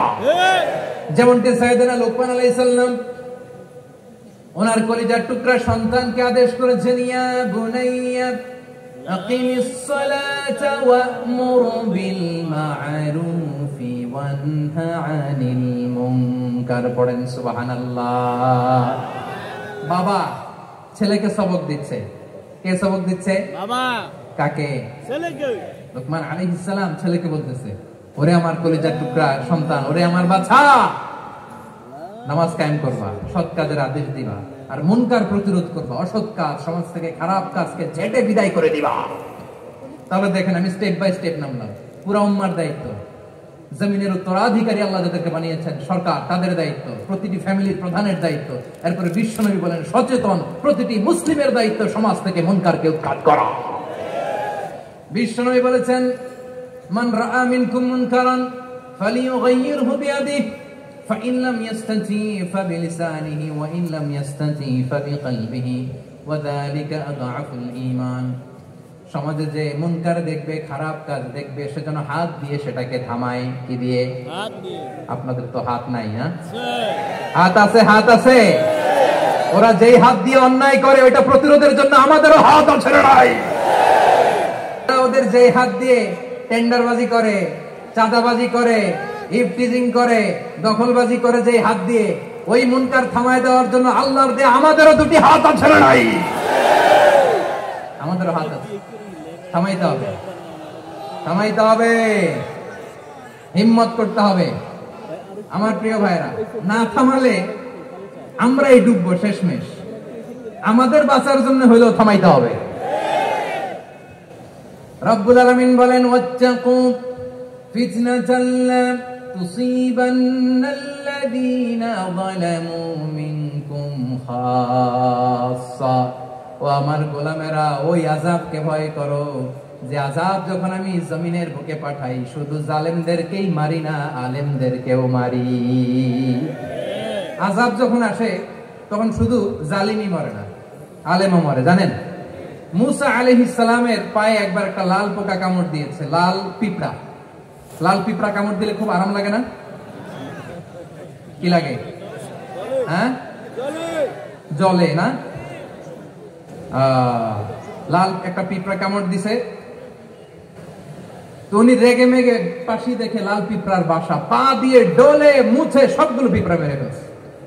এই ঘটনাটা আল্লাহ ঘটিয়েছেন। এজন্য মুসা আলাইহিস সালাম ছিলেন কালিমুল্লাহ, সরাসরি আল্লাহর সাথে কথা বলতেন। তিনি আল্লাহকে জিজ্ঞেস করেছিলেন, আল্লাহ তুমি যখন কোন জনপদে আযাব পাঠাও, শাস্তি দাও, ওখানকার শুধু জালেমরাই তো মরে না, ভালো মানুষগুলাও মরে, তো আযাব দিবা মুশরিকদের উপর দিবা, অবাধ্যদের উপর দিবা, ভালো মানুষগুলারে মারো কেন? আল্লাহ বললেন, মুসা তোমার যে কামড় দিছিল পায়ের মধ্যে পিঁপড়া, কয়টা পিঁপড়া? জোরে বলেন, একটা পিঁপড়া, তো সবগুলারে মারলা কেন? রেগে মেগে পুরো পিঁপড়ার বাসা ভেঙে ম্যাসাকার করলা কেন? এই মুসা, আমি যখন অ্যাকশনে যাই, আমি যখন শাস্তি দেই, তখন এত বাস বিচার করা হয় না, বাস বিচার করা যায় না। যখন অ্যাকশনে যাওয়া হয় ওইটা ডাইরেক্ট অ্যাকশন হয়ে যায়। চিল্লায় বলো ঠিক কি না? এজন্য আমাদের বাঁচার জন্য হলো এই পাপ থামাতে হবে, এই শয়তানের অট্টহাসি থামাতে হবে, অন্যায় অপরাধ সমাজ থেকে আমাদের থামাতে হবে। কারণ আযাব আসলে ওরাও মরবে, আমরাও মরবো। একটা জাহাজ 2 তলা, আপনি আছেন 2য় তলায়, শুনতেছেন? শুনতেছেন? জাহাজ কয় তলা? আপনি কোন তলায়? 2য় তলায়। নিচের তলার কিছু লোক জাহাজের তলা ছিদ্র করতে আরম্ভ করছে। কি ছিদ্র করতেছে? আচ্ছা, জাহাজের তলা ছিদ্র করলে তলা দিয়ে কি ঢুকে? এখন আপনি যদি বলেন আমার কি, আমি তো 2 তলায়, আমার কি, আমি তো সেফ, আমি তো সেফ জোন, আমি তো ভালো আছি, আমি তো ভালো আছি, ওরা ছিদ্র করে ওরা মরবে। আসলে কি শুধু ওরা মরবে? নাকি তলা ফুটো হলে ভিতরে পানি ঢুকলে আপনারও শরীর সমাধি হবে? তলা দিয়ে যখন পানি ঢুকবে, জাহাজ ঢুকলে আপনিও মরবেন। এজন্য নিজে মরার আগে ওই পাগলগুলোর নিচতলায় যে থামাতে হবে। চিল্লায় বলেন ঠিক কি না? এজন্য আল্লাহ বললেন, মুনকার প্রতিরোধের দায়িত্ব সমাজের টপ টু বটম সবার। পুরম্মার দায়িত্ব, সরকার প্রধানের দায়িত্ব, প্রতিটি ফ্যামিলির প্রধান বাবার দায়িত্ব। বিশ্বনবী বললেন প্রতিটি সচেতন মুসলিমের দায়িত্ব। এজন্য মুনকার প্রতিরোধ করার দরকার আছে না নাই? সমাজে এই যে ইফটিজিং হয়, আপনার বোনের বয়সী একটা মেয়েকে কিছু বখাটে টিটকারি করে, এই বলে সেই বলে, নোংরা কথা বলে, রাস্তায় দেখেও আপনি পাশ দিয়ে না দেখার মতো চলে যান কেন? আপনি দাঁড়ান না কেন? আপনি দাঁড়ালেই তো থেমে যাবে। কারণ সত্যের যে শক্তি, তার সামনে মিথ্যা মুখ থুবড়ে পড়ে। আপনার সামনে ও কিছুই না, নাথিং। আপনি দাঁড়ান, ওকে প্রশ্ন করেন, আমার বোনকে তুমি ডিস্টার্ব করো কেন? আপনাকে দেখে আরো 5 জন দাঁড়াবে, 5 জনকে দেখে আরো 10 জন দাঁড়াবে। আমাদের নীরবতা আর আমাদের নিশ্চুপ থাকাই জালিমদেরকে আরো শক্তিশালী জালিম বানিয়েছে। এজন্য মুনকার প্রতিরোধের দায়িত্ব আমাদের সবার। টেন্ডারবাজি, চাঁদাবাজি, দুর্নীতি, অপরাধ, দখলদারিত্ব, মজুদদারি, এগুলো সবকিছু একসাথে প্রতিরোধ করতে হবে। ঠিক কিনা বলেন? একটা মানবিক সমাজ যদি চাই, প্রতিরোধ করতে হবে। প্রিয় ভাইয়েরা, আল্লাহর শপথ নিয়ে বলি, এই নাসিহাত গুলো সবার জন্য, সব দলের জন্য, সব মতের মানুষের জন্য। আমরা কোন দলের প্রতি মানুষকে ডাকি না, আমরা ডাকি ইসলামের দিকে। সব দলের, সব মতের, সব মানুষদেরকে আমরা আহ্বান জানাই, আসুন আমরা একটা সুন্দর সমাজ বিনির্মাণ করি। এই যে নতুন বাংলাদেশের এক সুযোগ এসেছে, আর জীবনে হয়তো আসবে না, সামনের 100 বছরে এই সময় আসবে না। আসুন দেশটাকে আমরা সাজাই, আসুন আমরা দুর্নীতি বন্ধ করি, আসুন আমরা চাঁদাবাজি বন্ধ করি, আসুন আমরা দখলদারিত্ব বন্ধ করি, আসুন আমরা এক দল আরেক দলকে নিশ্চিহ্ন করার যে রাজনীতি, এটা বন্ধ করি। সব দলের প্রতি আমার আহ্বান। আমি কিছুদিন আগে একটা নিউজ দেখলাম, ওই যে লন্ডনে বসে জনাব তারেক রহমান সাহেবকে আমি ধন্যবাদ দিতে চাই। উনি সংবাদ শোনা মাত্রই ওনার দলের অনেক চাঁদাবাজকে উনি বহিষ্কার করেছে। I do appreciate. প্রতিটি দলের এরকম ইনিশিয়েটিভ নেওয়ার দরকার আছে না নাই? যে কোনো দলের যে কোনো দলে এই প্র্যাকটিসটা থাকার দরকার আছে না নাই? চাঁদাবাজদের সাথে আপনারা নিজেদেরকে মুক্ত ঘোষণা করবেন যে এরা আমার দলের কর্মী হতে পারে না। আমরা চাঁদাবাজ মুক্ত বাংলাদেশ চাই, জুলুম মুক্ত বাংলাদেশ চাই, ফ্যাসিজম মুক্ত বাংলাদেশ চাই, গুণ খুন খারাপি মুক্ত বাংলাদেশ চাই। আমরা নতুন ভোরের বাংলাদেশ চাই। ওই বাংলাদেশ পাওয়ার জন্য মুনকার প্রতিরোধে, অন্যায় প্রতিরোধে যদি বাঘের বাচ্চার মতো, আবু সাইদের মতো দুই হাত উঁচু করে বুককে টান টান করে প্রসারিত করে দাঁড়াতে হয়, রাজি আছো মুসলমান? কারা কারা রাজি? আল্লাহকে হাত দেখিয়ে প্রতিজ্ঞা করো। সীমালঙ্ঘন করা হারাম, সীমালঙ্ঘন করা হারাম। আল্লাহ বারবার বারবার আমাদেরকে ওয়ার্নিং দেয়। যখন আমরা থামি না তখন আল্লাহ ধরে, আর যখন ধরে তখন ছাড়ে না। ধরে ধরে ধরে না, ধরলে আল্লাহ। ফেরাউনকে কিন্তু হুট করে ধরে নাই, আপনারা জানেন 9 বার ওয়ার্নিং দিয়েছে। ফেরাউনকে আল্লাহ তাআলা ওয়ার্নিং দিয়েছিল কয়বার? বীর চট্টলার বীর সেনানীরা আওয়াজ করে বলেন, ফেরাউনকে ধরার আগে ওয়ার্নিং দেয়া হয়েছিল কয়টা? রব্বুল আলামিন বলেন, ওয়ালাকাদ আতাইনা মূসা 9 আয়াতিন বাইয়িনাত, 9টা মুআজিজা দেখিয়েছি। 1 2 3 বারবার এইভাবে রিমাইন্ডার, ওইভাবে রিমাইন্ডার, এইভাবে নসিহত, ওইভাবে দাওয়া। ফাকুলা লাহু কাওলান লাইয়িনা, নরম করে বলো, সফট করে বলো, যত ওয়ে হতে পারে দাওয়া মেথোডোলজি। মুসা আলাইহিস সালামের সব অ্যাপ্লাই শেষ। 10ম বারে যে আল্লাহ ধরছে, 10ম বারে যে ধরেছে। এজন্য আল্লাহ বলেন, আমি সীমালঙ্ঘনকে পছন্দ করি না। কোরআনের অন্য আয়াতে বাগীকে বলা হয়েছে আল ইতিদা, সীমালঙ্ঘন যারা করে তাদেরকে আল্লাহ বলেছেন মুতাদিন। وقاتلوا في سبيل الله الذين يقاتلونكم ولا تعتدوا إن الله لا يحب المعتدين। আমি সীমালঙ্ঘনকারীদেরকে কোশ্চেন কালেও পছন্দ করি না। আমরা যেন সীমালঙ্ঘন না করি, রাজি আছেন তো? যে কোনো ক্ষেত্রে ইবাদতে যেন সীমালঙ্ঘন না করি। অনেকে আমরা ইবাদতে সীমালঙ্ঘন করে ফেলি। বিশ্বনবী সাল্লাল্লাহু আলাইহি ওয়াসাল্লাম যেটা শিখিয়েছেন এর বাইরে যে অতিরিক্ত বুজুর্গ হতে চায়, এরকম আছে না নাই? করা যাবে না, কোনো ক্ষেত্রেই সীমালঙ্ঘন করা যাবে, এমনকি যুদ্ধ ক্ষেত্রেও না। বিশ্বনবী সাল্লাল্লাহু আলাইহি ওয়াসাল্লাম বলেন, খবরদার যুদ্ধ ক্ষেত্রেও সীমালঙ্ঘন করো না। কি সুন্দর ইসলাম আমরা পেয়েছি। বিশ্বনবী বলেন, খবরদার যুদ্ধের ময়দানে কোনো নারীর গায়ে হাত তোলো না, কোনো শিশুর গায়ে হাত তোলো না, কোনো গবাদি পশু হত্যা করো না, কোনো শস্য ক্ষেত্র ধ্বংস করো না, ইবাদতরত অন্য ধর্মের কোন সন্ন্যাসীর গায়ে হাত তুলো না। বলেন সুবহানাল্লাহ। তাহলে আমরা সীমালঙ্ঘন করতে পারবো? প্রিয় ভাইরা, একটা সুখী, সমৃদ্ধ, শান্তির সমাজ, মানবিক সমাজ যদি আমরা গঠন করতে চাই, আমাদের আল্লাহর দেয়া কয়টা আদেশ মানতে হবে বলেন দেখি? 3টা। সবাই বলেন কয়টা? 3টা। আর বেঁচে থাকতে হবে কয়টা জিনিস থেকে? 3টা। আওয়াজ করে বলেন কয়টা? 3টা। আচ্ছা, আদেশ নাম্বার 1 কি ছিল বলেন? আল্লাহর আদেশ কি? 1 নাম্বার আদাল, আদাল, ন্যায় পরায়ণতা। আমরা সুবিচার, সুশাসন, ন্যায় বিচার চাই কি চাই না? 2 নম্বরে কি ছিল? ইহসান। মাশাআল্লাহ, আওয়াজ করে বলেন 2 নম্বরে কি ছিল? ইহসান। ইহসান। আমরা যেন সবার প্রতি দয়া পরবশ হই, ইহসান করি। 3 নম্বরে কি ছিল? নিকটাত্মীয়দের দান করা, তাদের অধিকার প্রাপ্য বুঝিয়ে দেওয়া। পাশাপাশি 3টা জিনিস থেকে আল্লাহ বারণ করেছেন, নিষেধ করেছেন। তার প্রথমটা ফাহশা, অশ্লীলতা। অশ্লীলতার সাথে আমাদের কোনো সম্পর্ক। আজকের এই ঐতিহাসিক চট্টগ্রামের প্যারেড ময়দান থেকে আমরা যত ধরনের মা বাহারা মিনহা মা বাতান, প্রকাশ্য অপ্রকাশ্য, দৃশ্যমান অদৃশ্যমান, সব অশ্লীলতা থেকে নিজেদেরকে মুক্ত ঘোষণা করলাম। অশ্লীলতাকে আমরা না বলে দিলাম। আওয়াজ করে সবাই বলুন নো। অশ্লীলতার সাথে আমাদের কোনো সম্পর্ক। 2 নম্বর নিষেধাজ্ঞা কি ছিল? আল মুনকার, সমাজের যত মন্দ কাজ এগুলোকে আমরা প্রতিরোধ করবো। রাজি আছেন তো সবাই? 3 নম্বরে আল বাগী, সীমালঙ্ঘন। কোন মুসলিম সীমালঙ্ঘন করে না, এমনকি যুদ্ধ ক্ষেত্রেও না। আওয়াজ করে বলেন ঠিক কি না? রব্বুল আলামিন শেষে বললেন, ইয়াইদুকুম লাআল্লাকুম তাযাক্কারুন, আল্লাহ তোমাদেরকে উপদেশ দেন যাতে তোমরা শিক্ষা গ্রহণ করো। আমরা উপদেশ দিব, আমরা জোর করে কাউকে কিছু মানাতে চাই না। লা ইকরাহা ফিদ্দিন ওয়া যাক্কির ফাইন্না যিকরা তানফাউল মুমিনিন। উপদেশ দিলে এটা মুমিনদের কাজে দেয়। লাস্তা আলাইহিম বিমুসাইতির ইন্নামা আনতা মুযাক্কির। নবী হে, আপনি রিমাইন্ডার দাতা, আপনি উপদেশ দিবেন। আমরাও বিশ্বনবীর এই হাদিসগুলো থেকে, কোরআনের আয়াত থেকে রিমাইন্ডার, এই কথামালা, বাণী বাহক হিসেবে এই বাণীগুলো আপনাদের সাথে কাছে পৌঁছে দিলাম। আমরা আল্লাহ তাআলার কাছে প্রার্থনা করি, আল্লাহ আমরা যেন আদল দিয়ে আমাদের সমাজকে গঠন করতে পারি, আল্লাহ আমরা যেন ইহসান করতে পারি, আমরা যেন নিকটাত্মীয়দের দান করতে পারি। আল্লাহ যত ধরনের অশ্লীলতা, অনাচার, মন্দ কাজ, সীমালঙ্ঘন, অবাধ্যতা থেকে যেন আমরা বেঁচে থাকতে পারি। আল্লাহ তাআলা আমাদের সবাইকে কথাগুলো বুঝার ও আমল করার তৌফিক দান করুন।